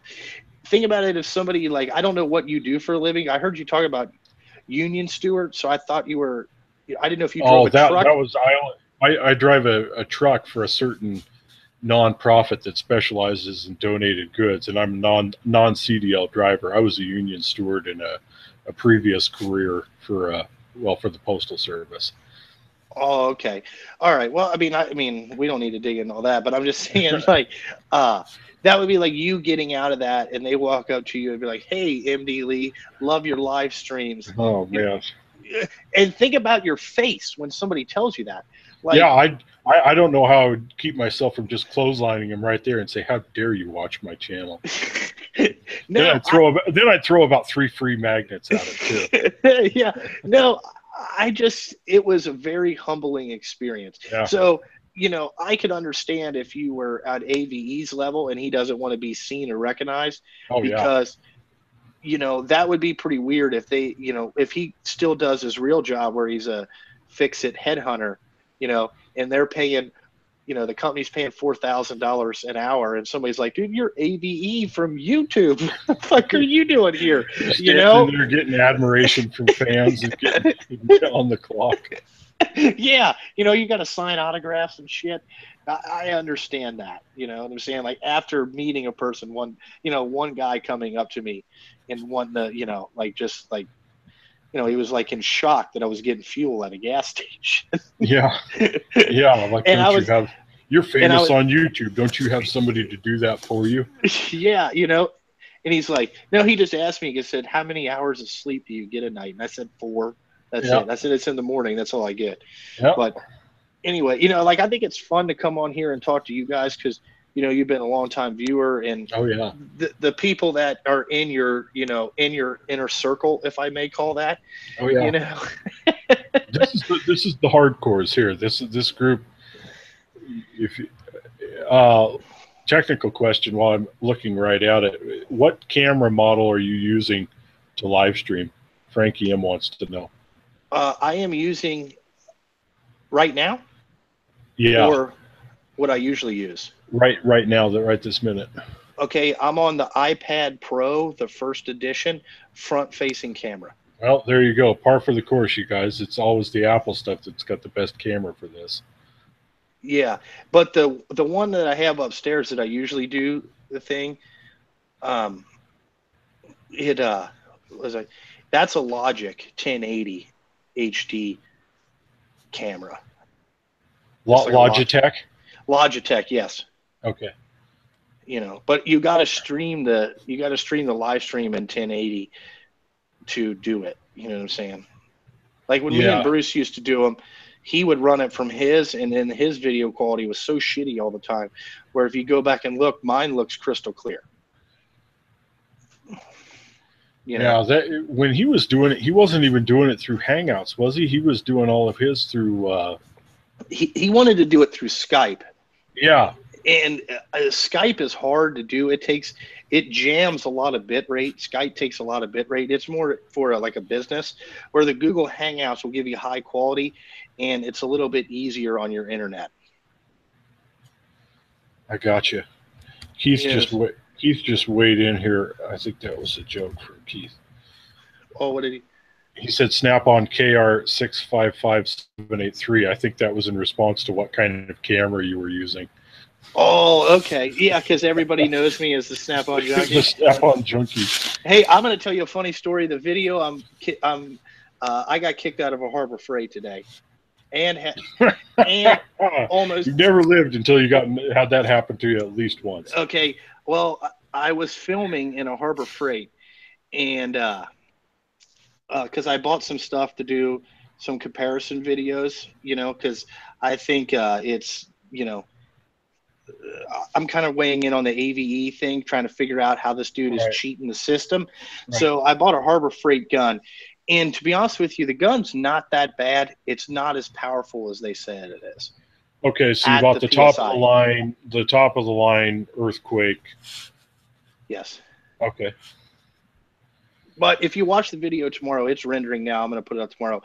The audio quality is kind of sucky because I was trying to be quiet. But then I turned it off before the customer wanted to fight me out in the parking lot. And I told him to get him and his fat ass wife in a car before I break his fucking hip. Shut the fuck up. You should have live streamed that. That would have been pretty popular. Yeah, you know what I'm saying? So but I went there. So I'm sure that this video is going to get a lot of views once people realize that I got yelled at by Caleb, the manager, after the two girls said it was fine to shoot when I walked in. So, you know, yeah. What do I know? And they didn't have no thing up that said I couldn't do it. Yeah, I don't know why that weirds them out, but I've never tried doing that. Nestor, when he used to do his live vlog videos, he'd carry like a full-size tripod around with him, and I don't know if I could ever. I get enough odd looks as it is, you know, without doing something like that. I don't need to try to draw any more attention than that. But I have wondered about that because I know some places are skittish, but I don't think Lowe's or Home Depot, they seem to never have any problem with that. I went into Lowe's after. I was going to take everybody like along for the day, what I was doing today. And you know what I'm saying? And I was going to go to my favorite hardware store because I like a mom and pop hardware store. I don't know how you guys feel about it, but I feel like it's easier to find the shit that you want. And I can, you know, at Lowe's and Home Depot, it's all in bags. Like, how in the hell am I supposed to know if it's the right thread pitch or if the fitting looks correct, if it's in a fucking bag, dude? Right. What happened to a box? You know what I'm saying? Like, I'm an old school guy, but the mom and pop place was shut down. But I've spent oodles of money at this place. I absolutely love it because I can just go in there, pick it up. You know, it's one of these places where it just got bigger and bigger. So there's all these little knick-knack rooms and shit. Yeah. I love it. Have you ever been into a place like that? Oh, there's one in Portland. Oso will know what I'm talking about. There's more than one. For Ace, it's Park Rose Hardware. It wasn't always an Ace, but the one I'm thinking of that's very much like that, where it's like a little room that leads into a ramp with another little room that goes to another little room. That one's called Wichita Hardware. It's on Johnson Creek in Southeast Portland, and that's like everything known to man, and all the people that work there are experts on absolutely everything that they carry. Yes, and it just, yes, you have to pay maybe 50 cents more for it, but I really don't care. I like that. I want that old dude that's in there that has like the weight belt and the suspenders and like 87 pencils in his pocket, but knows where everything is. Like, oh, well, hold on, let me go, and gets it out of a small cubby hole somewhere that you never even thought to look. Love those places. I absolutely love them. I was at Home Depot the other day, and there was a hardware gauge in there, you know, like one of those flat plastic sheet ones with all that stuff on it. Those are like the guys who have like the old school version of that that's like beat up in their pocket, and they don't even need to refer to it. You know, when Yeah, they pull it out, they're just pulling it out to make you feel better that you didn't know all this stuff off the top of their head. yeah, Those are the people you want helping you out. yes, because they know everything. But getting back to, yeah, like I didn't know that. Is that Keith dude watch your streams a lot from New Level? Oh yeah, Keith is one of the few people that can compete with me as far as stream watching. Like Chuck, the junior junkie, just Yeah, out of principle, I'll try to pop into his streams about 2 or 3 times a day and say, "Get to work, cracker," you know, or something like that, which he always appreciates. Actually, he thinks that's funny, but when I start calling him the junior junkie, he starts getting depressed. So I've had to kind of watch that lately. But oh, okay. Well, that's what he is. I mean, he was trying to compete with me. You know what I'm saying? Like, I I was know. like, who's this fucking guy? You know what I'm saying? He But was like your mini me. yeah, he's like a mini. He's actually, yeah, shorter and a lot rounder with a bigger head. But no, Well, I it's mean, also the toolbox though. His is like, you know, the 80% model of yours yeah, essentially. And I didn't pick up on that because I thought perspective wise his looked a little bit smaller, but I thought, well, he's smaller. But then he told me, I asked him, I said, what model is that? And he told me, and I thought, oh, it's not like the big Epic, it's like the next size down. And I thought, oh, this is like what you were thinking when you were calling him the junior junkie all the time. And so that's why he gets so bummed out when I start calling him that. And then after that I felt bad. yeah, yeah. No, I call him that because eh, he was trying to compete with me on haul videos. I mean, he bought about the same amount of stuff that I would buy all the time, But Chuck's a good dude. But like his channel would take off. I've told him how to do it. The live streams, YouTube's not promoting that. You're going to see that you lose a Yeah. lot of subscribers if your subscribers aren't into your live stream. And Right. I talked to Jay Young about that. And that's why I kind of backed off on doing live streams for a little bit. I've been doing them Yeah, on. the revenue, like you said, what like you said, I don't know, 40 minutes ago at this point, is in the 10 to 15 minute videos. That's where you're going to maximize your revenue. Maximize your revenue, and even the long ones. Like I would say that Eric O is doing pretty good on his channel because I know that I watch if he puts a 30-minute video out, I've watched them all the way up for an hour, just trying to Yeah. figure out what go through my own head to figure out is it. I remember he did the one on the diesel truck, and I thought right away, I'm like, dude, this is a driver problem, not an injector problem, And it turned out being wire to the driver. The driver was all fucked up. They had to get a new driver. I was like, okay, so I'm not that stupid, but like in my own mind, I'm trying to fix it in the video. I don't ever comment because he gets so many comments. I mean, he ain't gonna answer me anyway. You Yeah. know? Well, he answers me occasionally, but it's only because I'll leave him Easter egg comments going to read or respond to because it's kind of inside baseball type stuff. But just to cover that, Keith is, well, he said in the chat box, I'm always here even when you don't know I'm here. And Keith watches a lot of streams. I mean, I see Keith all day long. Anytime I pull my truck over and I've got 10 minutes to spare or whatever, I'll see who's live. Keith will almost always be in there. And Oso's like that too, but Oso works night shifts, so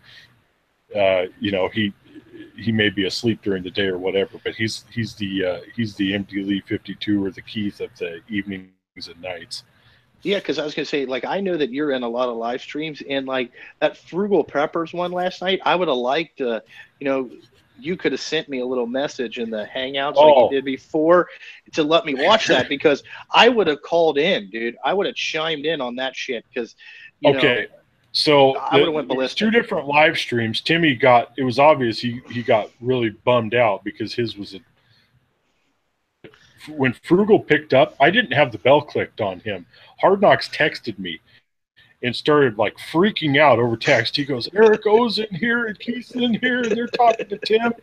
And he's like, you got to get, where are you? Where are you? And I'm like, oh, I'm like scrambling to get to a computer. I'm on vacation. I'm thinking, no, this can't happen. I can't miss this. You know, this is like, I've been waiting for this day to come for like 4 months. I gotta get in there. But yeah, it's all who you got. It's not what you know, it's who you know. And I knew Hard Knocks, and he had the bell clicked, and so he emailed me.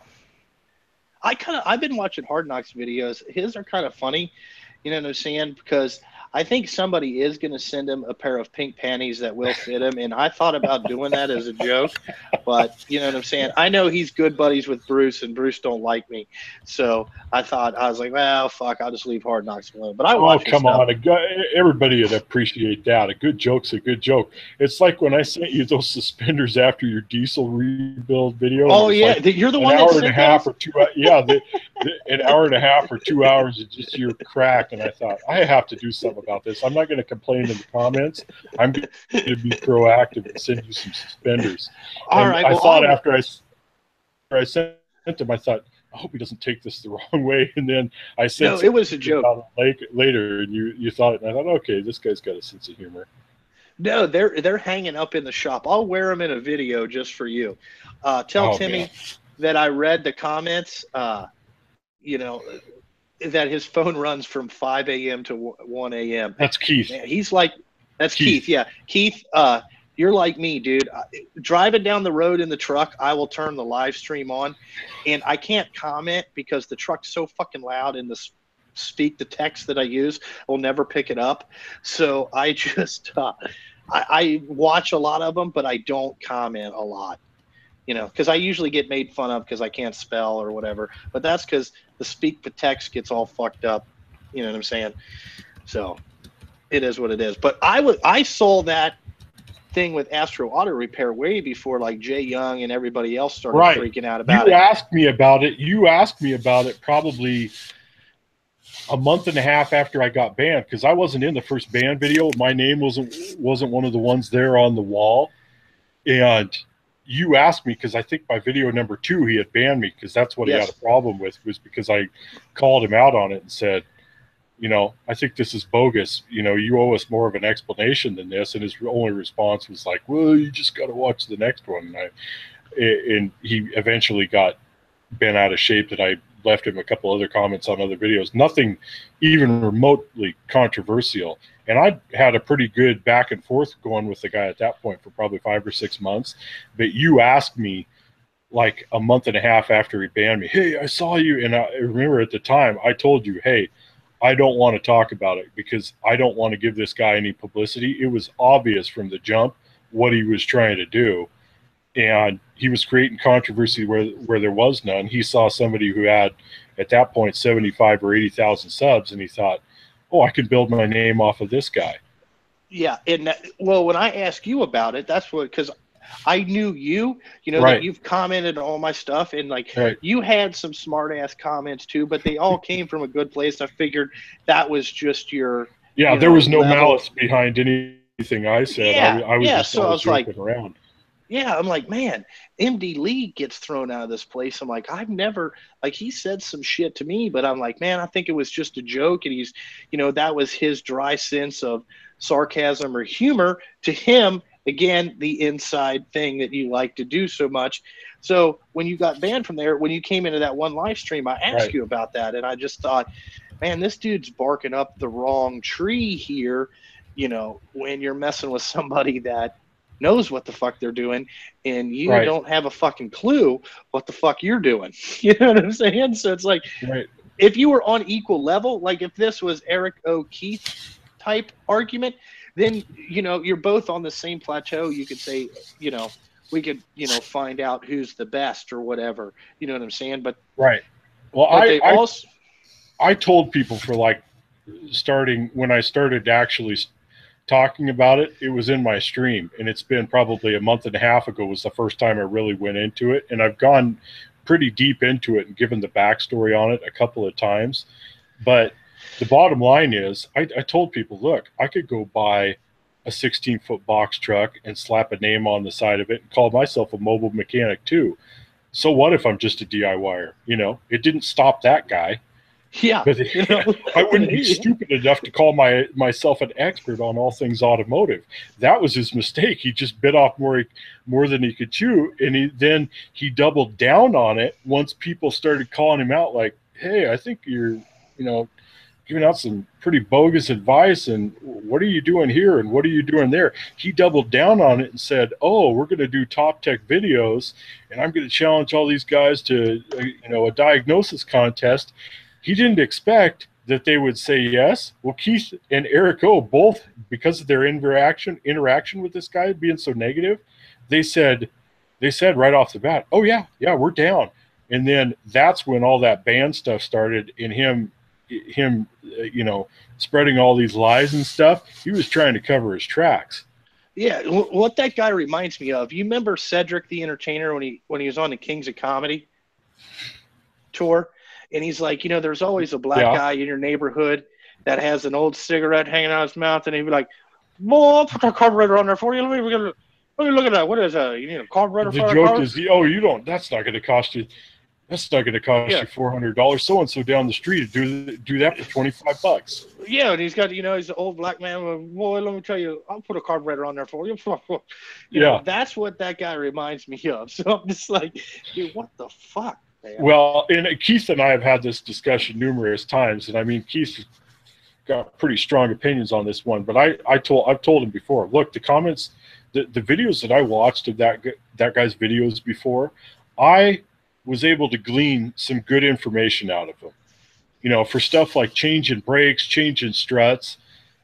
Yeah, there was some stuff in there that I could tell, like, he doesn't seem very technical in the workmanlike in the way that he's going about this. But for somebody who doesn't know what they're doing and he's showing them basic stuff, you can get something out of that. Now, if somebody's a technician already, or they're already an advanced DIYer, I mean, they're going to look at it and go, "Oh, I'm not watching any of this guy's stuff." But there is a certain segment that guy's stuff could appeal to. But the problem is the dude is so thin-skinned.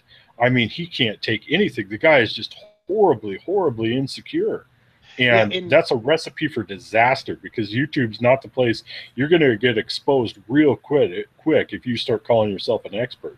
Yeah, well, I've never called myself an expert on anything, really, but nobody knows about hate more than me. I mean, I get hate comments 4 times a day. I mean, like, you know what I'm saying? Like, so I'm going to tell you, it's kind of like you're immune to it. You know what I'm saying? You're like, "Oh, here's another fucking jerk off." See, the ones that I don't get are the ones that watch one video and then they come up with this whole synopsis of who you are, but they never watched any of the other videos. You know what I'm saying? Right. Like, if they get the whole thing that, like, where my background came from, I'm a neat and organized guy. So once you've done that for 15 years, you can never get rid of that, because I'm like, oh my God, I gotta, this is not in line. And maybe it's OCD, but it's just my theory, like, because I saw Keith's van that one time where it had all that shit thrown in the back of it. I honestly couldn't do that. Like, if I went to work for Keith, I'd be like, "Dude, we got to get you a better van with some shelving. We're going to have all this labeled. You know what I'm saying? Everything's going to be in the same spot." I guarantee you, though, Keith knows where everything's at in his own van. So it's, it's one of those systems where he's the only one having to deal with it, and he knows where everything's at, so it works for him. But I get what you're saying.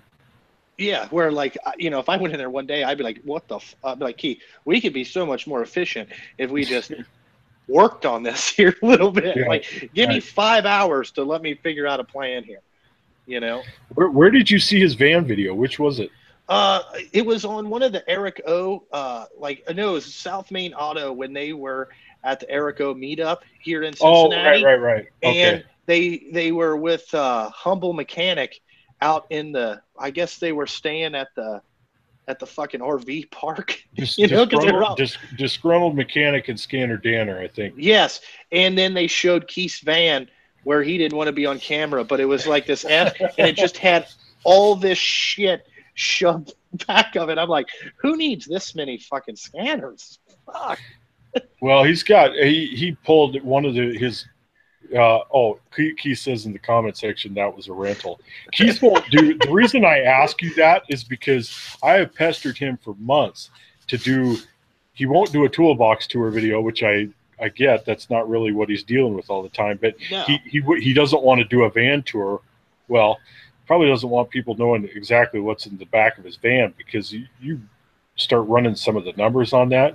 Oh, it's probably $100,000 more. Oh man, easy. I'm guessing that, like, just the factory scan tool stuff that he's got in there. Ooh. See, I pictured Keith's van a lot like my dad's. My dad was a plumber forever, but he's the most disorganized human being I've ever seen in my life.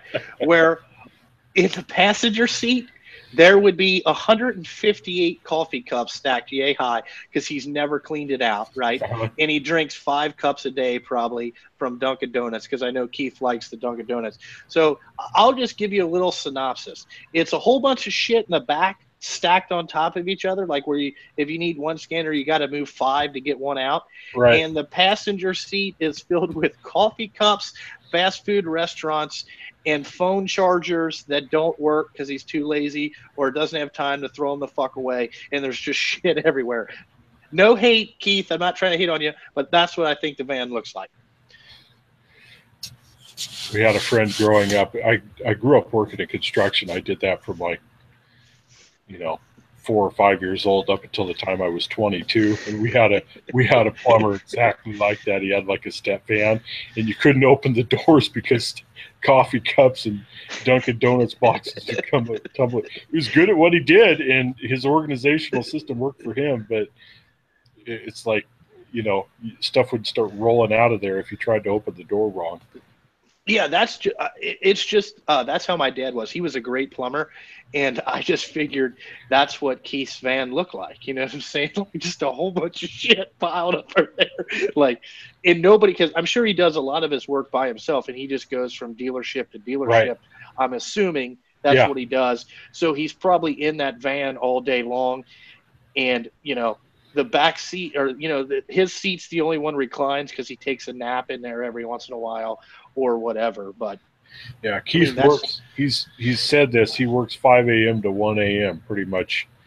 I don't know if that's 7 days a week or only 6, but I mean, those are the hours, and that's what he does. He covers mostly Staten Island, but I know he goes out and helps Frank Imtech every once in a while, and that's I don't know, 10 or 15 miles outside of Staten Island. But that's what he's doing. He's taking all the trouble cases.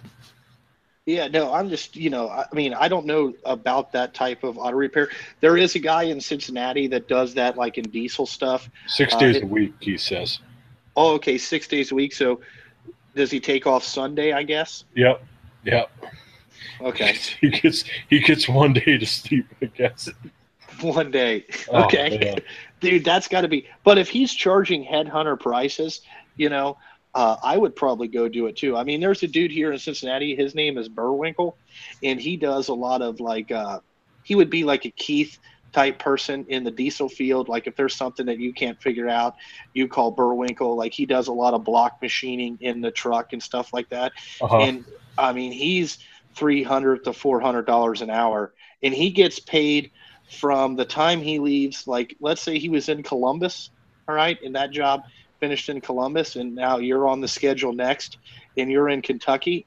So he gets paid from the time that he leaves the Columbus job till he gets to you, fixes it, and moves on to the next one. There is this guy gets paid from the minute he gets in his truck till the minute he gets out of it at the end of, when he leaves, the next customers. I mean, this guy charges outrageous, but he is the best, and he's the only guy that does it.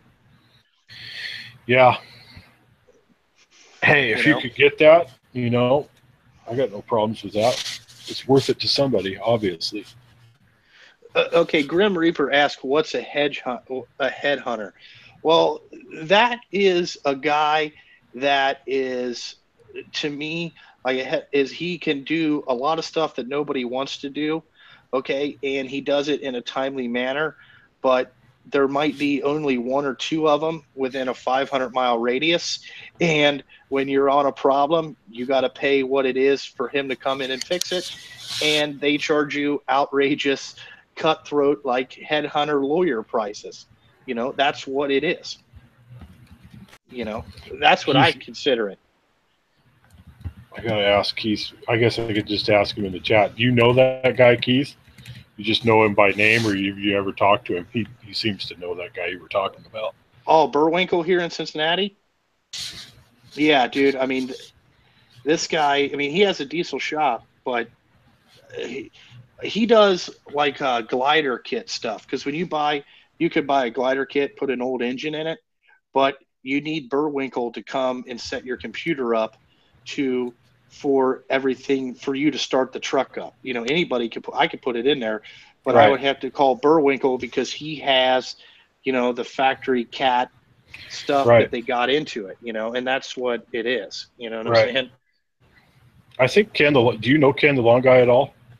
No, but I know he lives out in Goshen, which is not too far from where I live, just on the other side of 275. Right, I think Northern Kentucky, something to that effect.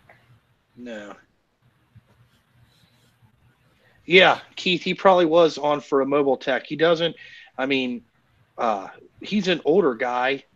Man, He I think said that he said that he wasn't in it. The guy didn't need the money. He came from a family of doctors. And I thought, well, that's kind of an interesting career to go into. Yeah, and he has 2 kids, and his 2 kids he's trying to teach them to take over this business because he's the only guy, you know, that'll come and do this stuff. I mean, he's a pretty trick dude. You know what I'm saying? Like, I've met him once, you know, but because I was talking about putting some gliders together, and I had to call him, and because I was in the trucking business and I knew Jim from Braze, he would cut me a deal and not charge me. You know, he would just come down on like a Sunday on his day off, and you know, for $700, he would flash the program to get the truck started if I wanted to do it. Where he charges Peterbilt $2,700. Nice. So, I mean, it's outrageous. This guy, I mean, he can get whatever he wants because he's the only guy that can do it. So I'm assuming that Keith probably charges like that too. Maybe not that much, but you know, it's definitely headhunter prices. Cut rate lawyers is what they're called. Yeah, if Keith wants to chime in, I don't want to sell him out, but I'll tell you, it's not. I don't think it's that high. But the thing is, you're not just paying for that person's time; you're paying for everything they're set up with. Yes. You know, their equipment. You're gonna, if you want to do that yourself, like buying a good bi-directional scan tool with a lot of features in it, you're going to go spend $1,000, or you're going to take it to a dealership and have them do it for you for a couple $100. You know, the choice is yours. Yeah, Ken the Long Guy. Yeah, he is from Anderson, which I know where that is. You know what I'm saying?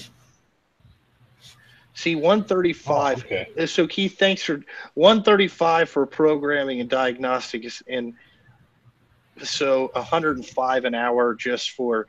See, that seems kind of cheap because just a normal diesel shop around here is 130. You know, like when Eric O talked about $65 an hour as his shop rate, that to me was way. I figured it was going to be 125. That's why he's got people.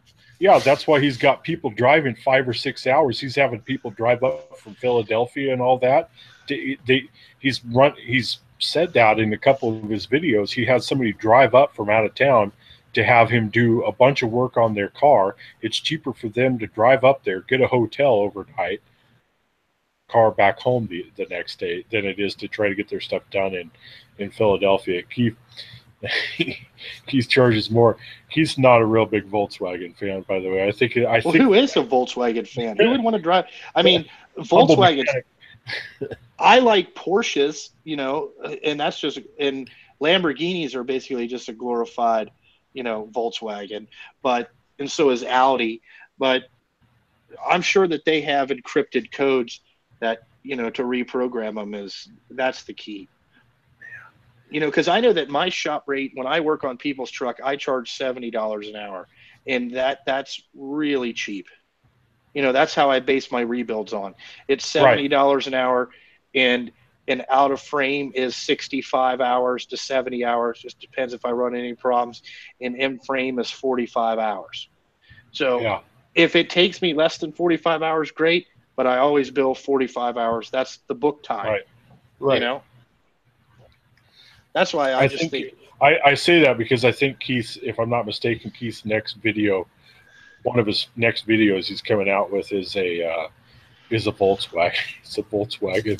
And I kind of got the sneak preview of it, not of the video, but he was talking about it. And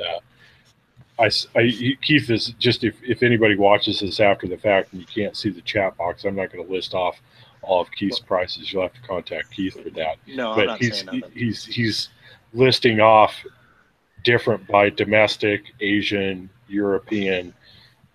You know, that's why I'm guessing the European rate's probably way up there. It's very situational.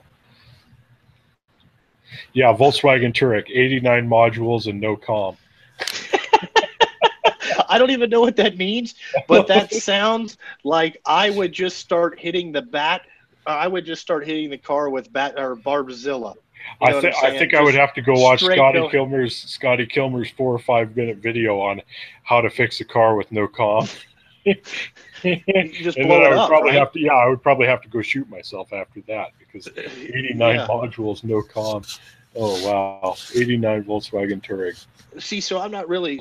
Touareg. Does that mean that they don't talk to each other? So you have to talk to each individual box?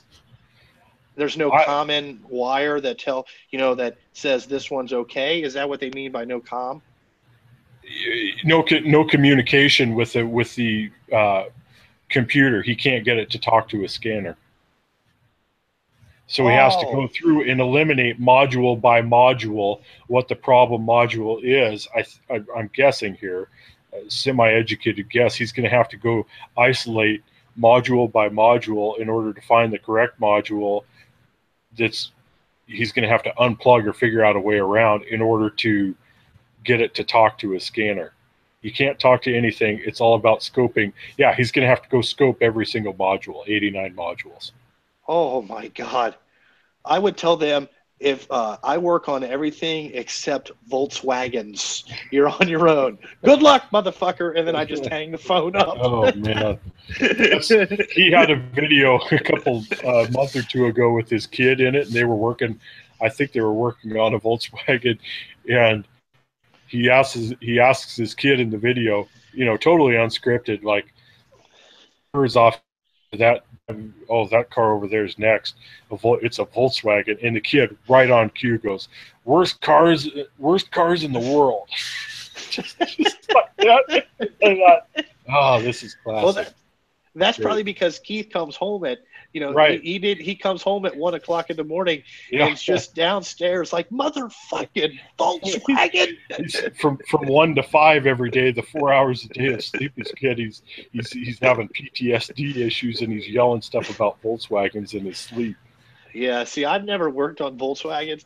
I've never owned a Volkswagen, so I wouldn't even know. Like, I would just look at it like, yeah, it's German. I can tell you that anything other German that I've ever seen in my entire life is highly over-engineered. Yeah. And, good luck. you know? Like, have you ever heard them talk about those old, probably 60s? It was the Mercedes 600. So it was the dictator car. They called it that. Right. Okay. And, like, I watched Jay Winow's Garage, and he's got one, and he talks about, like, the hydraulic system on this thing, because everything was hydraulically powered, not actuated or electrically actuated. Mm-hmm. So the windows roll up really fast and stuff like that. And there is one guy in the United States that works on them, and he is like the expert genius, and they just talk about him. But he's an old German dude that works on these Mercedes. They're called a 600, I think. Called it a diplomatic car. They are completely complicated and highly outrageous to fix. There's a YouTube channel where the guy wears like a European style, like knee-length coat. He's American, but that's all he does is work on Mercedes, and it's mostly older Mercedes. It's got Mercedes in the title of the channel, but that's what the guy is a Mercedes mechanic. Some of his videos, he doesn't go super in depth, and they're not real long. But it's just fascinating, the technology that Germans were using like 40, 50 years ago. It's just It blows my mind that they came up with that stuff that long ago. Yeah, it was the 60s. I think it was like the SL 600. Yeah, It was Keith knows the channel. It's called Mercedes Source. okay, but the guy wears the half doctor white Right, coat, right? right, Yeah, right, right. yeah. Did you And just say that? what do you mean? Did you just go all through that and then I'm trying to make sure you didn't cover it, and then I recovered it like it was the first time anybody had said anything. Oh, about what? Oh, no, the Mercedes Source. I thought you had already said that. I thought, did you say No, that? Okay, no, Keith said it, but no, okay, I was okay. just repeating the thing, talking about the guy in the doctor coat. Right. We don't know what that guy charges an hour, but I guarantee Oh man. it's probably $300 or Oh. more. You know what I'm saying? He does it in like years. Like if you want me to restore this Mercedes, it'll be 2 years. How people, we worked in construction, we have these people I've known them my whole life, this family of painters, and they would take on these projects that were like multi-year projects in Oregon, where I grew up and lived for most of my life. I mean, they were acknowledged to be like the best painters around, but we were building houses that we could build in like 65 or 70 days. They were having projects where they would be on it for like 2.5 or 3 years. I don't know how people have the patience for that. What the I would to paint go a house nuts. in 2 years? It, The fuck are you doing? well, you should. Single brush? I saw a couple of the houses they were working on, and I had a hard time believing it before that. But after that, I believed him. I thought, I get it now. It was stuff that you had to do in phases, and we're talking like, secret rooms, and it was just, there was way more to it. The one job they were on for over a year, and the person was rich enough to where they bought a couple of houses around that house. It was down on the Oregon coast. They bought a couple of other houses in the neighborhood just to house the workers in while they were working on building that house. Okay, so we're talking like money is no object. Yeah. We're talking aristocrat lifestyles right. here. We're not talking, right. We're talking Rockefeller type shit here. You know what I'm saying? Exactly. We're not talking, this is the guy that signs millionaires' checks. Well, the one guy, I'll say who it is because we're like 20 years removed for it, but I don't know if you're familiar with Gunderson. They manufacture like rail cars. This was the guy. This was the guy that owned that. Okay, so again, it was he was definitely a billionaire at least once, and probably a couple times over. Yeah, I call that aristocrat money. Yeah. Okay, and aristocrat money is completely different than rich white people money or anything like that. It's a little bit different. I mean, these are the people that own people, not just businesses. You know what I'm saying? Like, they bought the governor. Exactly. That's the party that all of the politicians, regardless of their political affiliation, they're all showing up at those parties, and they're making sure, because those are the people that are wealthy enough to max out their political contributions to everybody who runs, regardless of political party. That kind of thing. Yeah. That's a little bit. I've never met some people. I've met some people drag racing that were billionaires, but never like aristocratic type money. Where we could spend whatever we wanted to spend, and it didn't. It wasn't going to change their lifestyle one goddamn bit. Right. You know what I'm saying? Like, by employing us. But I've met some billionaires out there, like Johnny Gray and his sister were billionaires. Connie Coletta was a billionaire. I worked for him. Don Schumacher, I mean, he was Schumacher.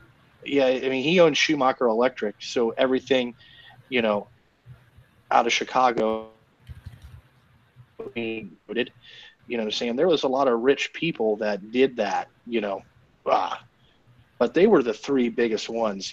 Force was, he was all sponsorship money. He never came for money, but the guys that came for money, it was a different level. You know what I'm saying? Lucas, when you looked for the Lucases, you were an employee of Lucas Oil, not Morgan Lucas Racing. I can tell you that. Was he still just a little bit, but I mean, if anybody knows anything about racing in general, not even necessarily drag racing, they recognize the name John Force. He's, yes, I would think, acknowledged to be basically the best of all time, right? Yes, John Force is what made John Force so great is he won so many championships in a row, but he had a personality, Right. quite like myself. You know, he had a personality that just would draw you in and be like, you know, this guy would be cussing at the other end. I mean, he gave no fucks. And he's a great talker, and I would say that he had a form of ADHD that was on a completely never level than the one that I own or that I have. And he was a very driven guy. Like he, you know, when I worked for him, you know, we had words one time and I laughed at him because I thought he was going to have a heart attack because he just went off the deep end. It was hilarious. But, you know, I would say, you know, drag racers, he put in his time. He deserved everything that he got.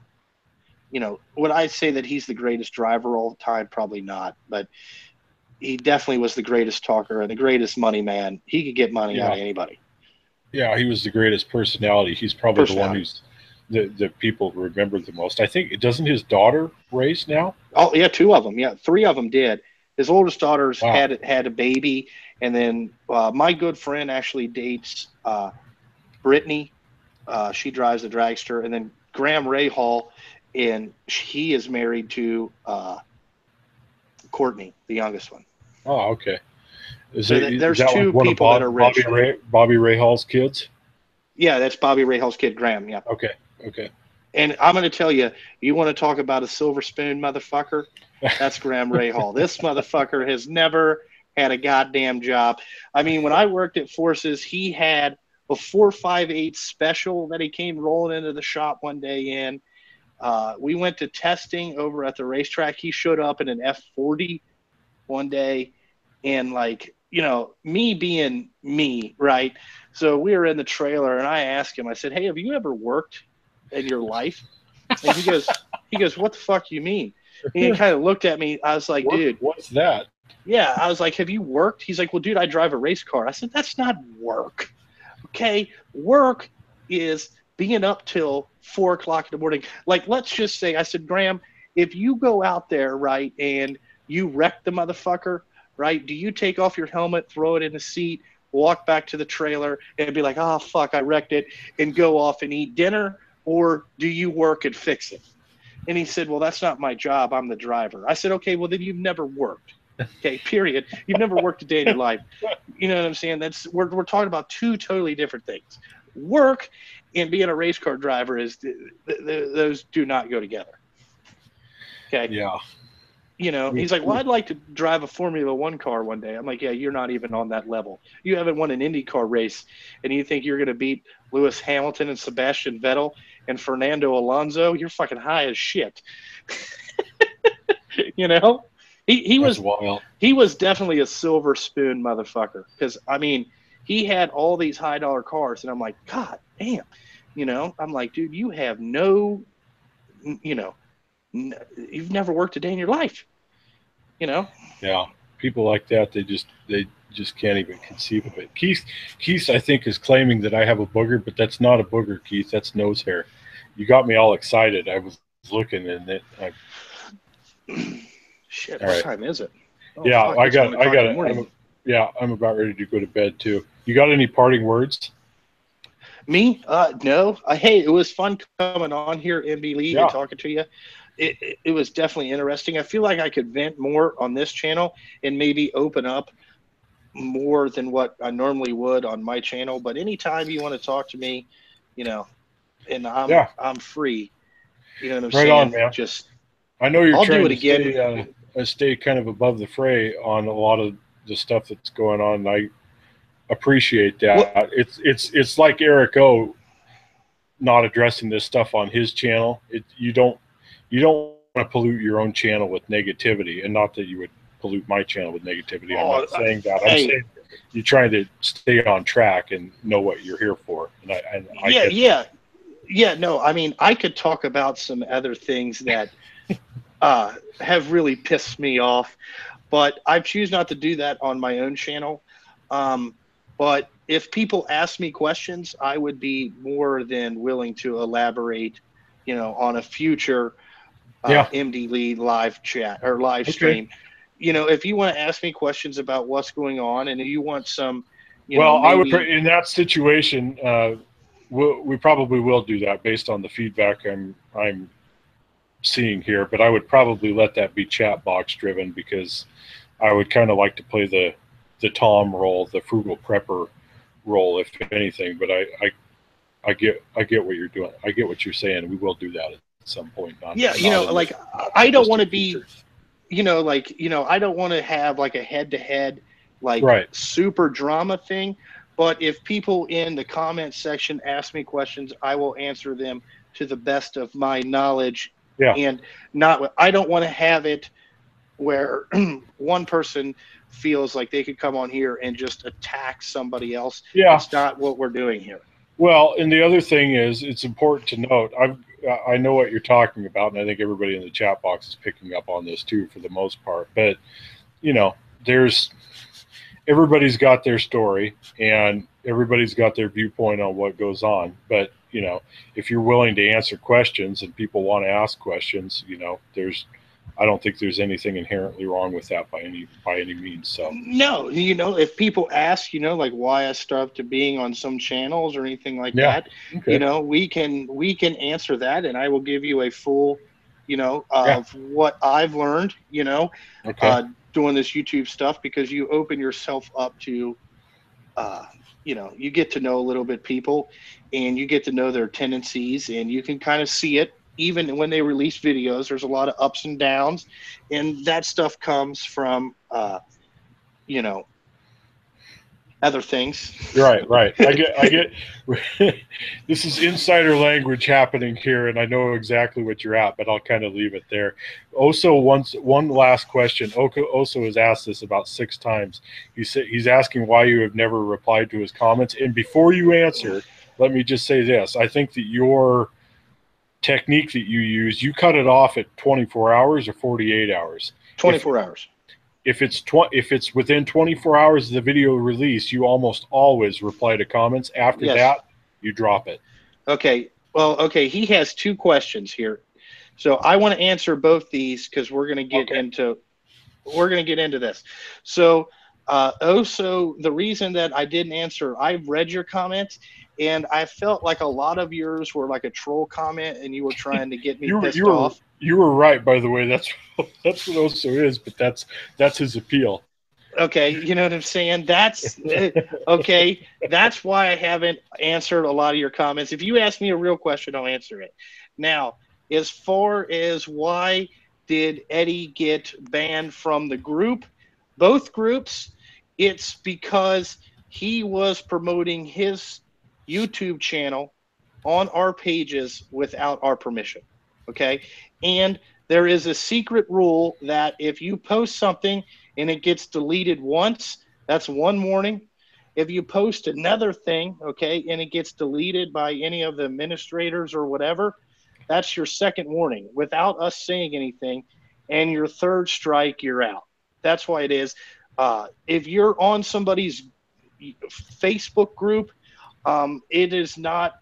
If you want to grow your YouTube channel to where other people have got, grow your YouTube channel, then start your own group. I have never went onto anybody's group and posted videos. Now, me and Joel started the collectors group to grow our YouTube page. Okay, so let me cut in just for a second to give some context here. You're talking about the 2 groups that you have on Facebook. Yes. Okay, keep going. Okay, so if you were to go on there, MD Lee, and you would put your live stream chat on there, you know what I'm saying? Okay. Like, go watch my latest YouTube video. Okay, and you didn't ask us permission to say, hey, can I do this once a month or whatever, and we delete your comment or your post. Okay, that's like our way of warning you. Okay, and so a 3-strike system is what we're working on, and then you're out. Okay, so in fairness, though, let me ask the obvious questions here.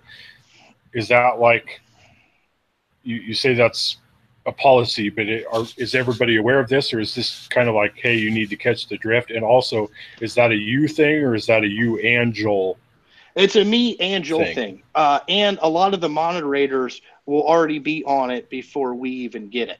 You know what I'm saying? They kind of have the list of rules, and the rules are kind of like, it was set up to what those two groups are, is so we can see what you buy, because not all of you are YouTubers, and we were trying to bring, you're trying to grow your channel to more people. So if you start a group, right, you can approve everybody that comes in. You can start conversations with them where they feel a little bit more connected to you one by one, correct? Mm-hmm. Okay, and you can grow your social media presence going forward is really what it is about. And after all the stuff that happened with me and Snap-on, me and Joel talked about how could we make our channels worth more money in case anybody wanted to come and buy them or stop us. They would have to stop our whole social media platform, which would become more expensive on their part. Right. Okay. So you were essentially trying to get yourself some insurance there. Yes, that's really what that's about. But those, the Snap-on Collectors Group, we did a 10,000 sub giveaway on there that and all that stuff. And that's the reason that Eddie got blocked. It was because we were hoping that he would get the point when he saw that your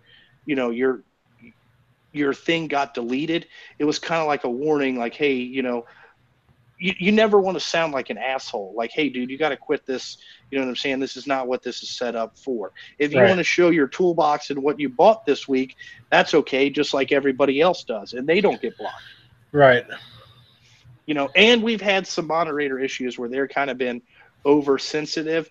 Let me guess, you made Nick Windsor a moderator for a while? No, Nick Windsor is thrown out of the group too. They threw him out on some bullshit. He gone. Okay. He gone. All right. No, the group is called the Avengers. That's what they're called. And we have a Facebook chat, and they, sometimes they block some people for saying stuff that they shouldn't have got blocked for. And me and Joel have to go back in and let them in. They were really big on fake accounts, like people with no pictures and stuff like that. And I said, hey guys, if they have a fake account but they don't cause you any problems, then let it go, because some of these fake accounts are real people. They just don't want their everyday lives to be seen on this. So it's kind of a touchy subject. Right, but, right. I hope that answers Oso's questions. It's not that we were being a dick. We were just trying to, there's got to be some rules. And if you let one person do it, then you have to let everybody do it. But just for the record, was because I know Eddie pretty well through here, and I got to ask the question on his behalf. Was he ever actually told that, or was it was just more something like that you didn't want to tell him out loud, but you're trying to get him to catch the drift? We didn't want to tell people out loud, because then you sound like an asshole, right? Right. Okay. You know what I'm saying? And that could look bigger than what it is. It's kind of like, if you would have came and said, hey dude, can once a month I post, that I have a new video just to promote my channel, and me and Joel would have talked about it and said, okay.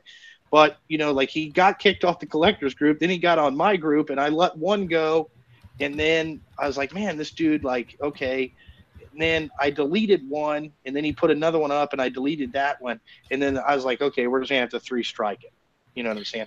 And the only moderator that is on my page, and everybody knows him, is Kevin Gibson. It's me and my wife and Kevin Gibson. Yeah. That's it. Which Kevin is a great dude. Let me just ask this, though. Let me try to broker a deal here. Would there be a way for Eddie to get back in the group if he didn't reoffend? Yes. Okay. I can go unblock him at any time. Okay. And he'd come back in the group. But he's just got to understand, if you want to what the page, it was not set up.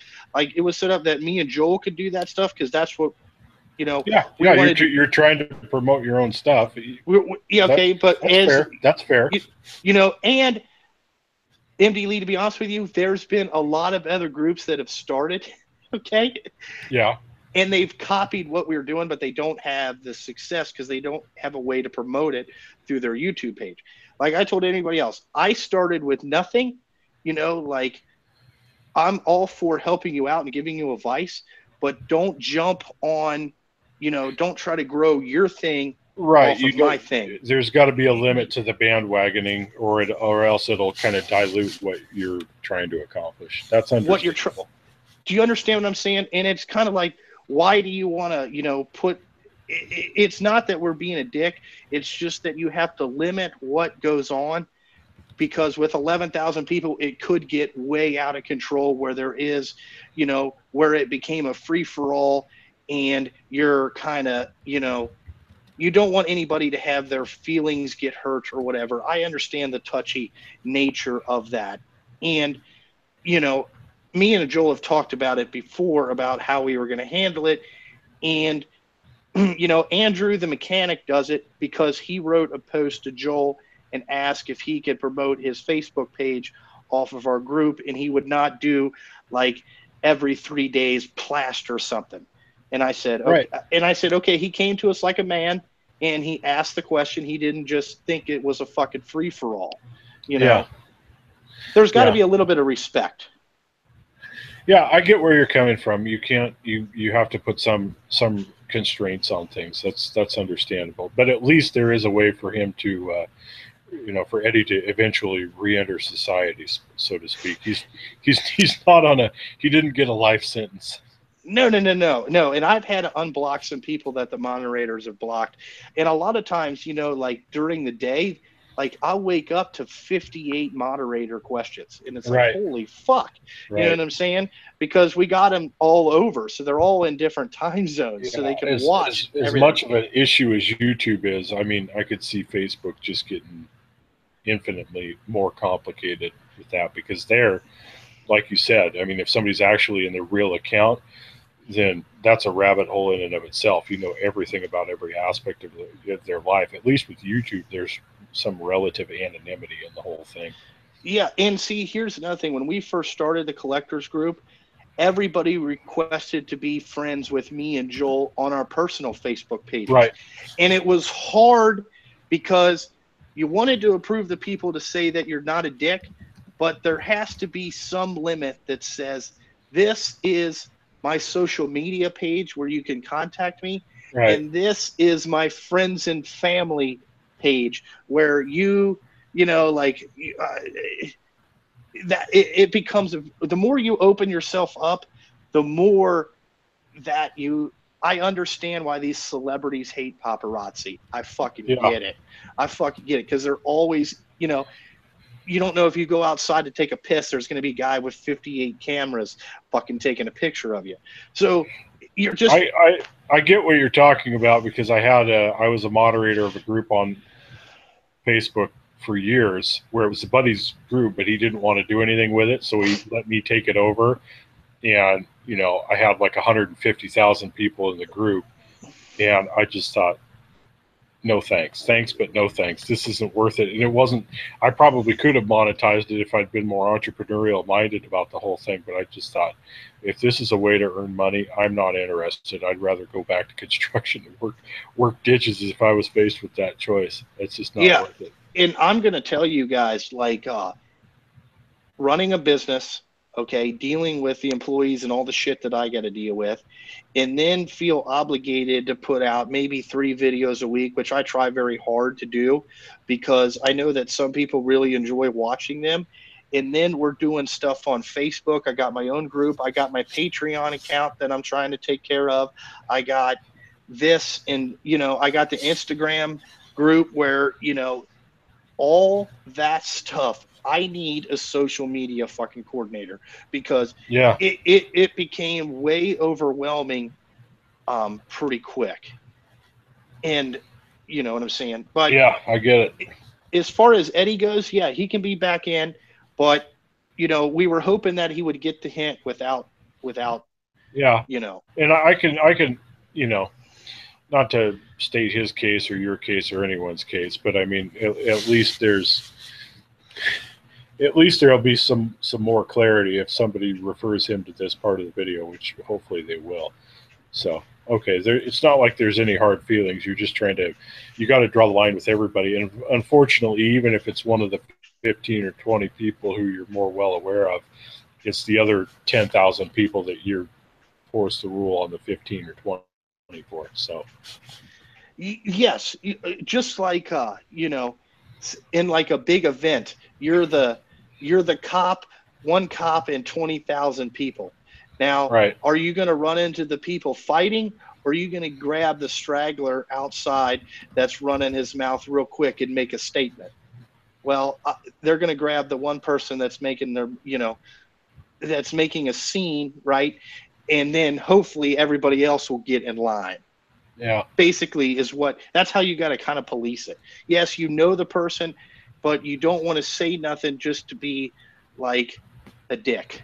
You know what I'm saying? Yeah. And when you get so many copycats, it's kind of like, it's frustrating. Like, dude, you're trying to, roll into what we're doing here, bud. And like, if you would have asked to be, if you would just ask nicely and say, hey, I'd like to grow my channel. Can I do one thing a month? And, we'll go on from there. But, that you'll have to build that relationship back up after you right. almost burned your bridge. But yes. I get it. Okay, well, I'm going to call it a night. There's more questions, but everybody, I gotta hit the sack because I gotta drive early tomorrow. But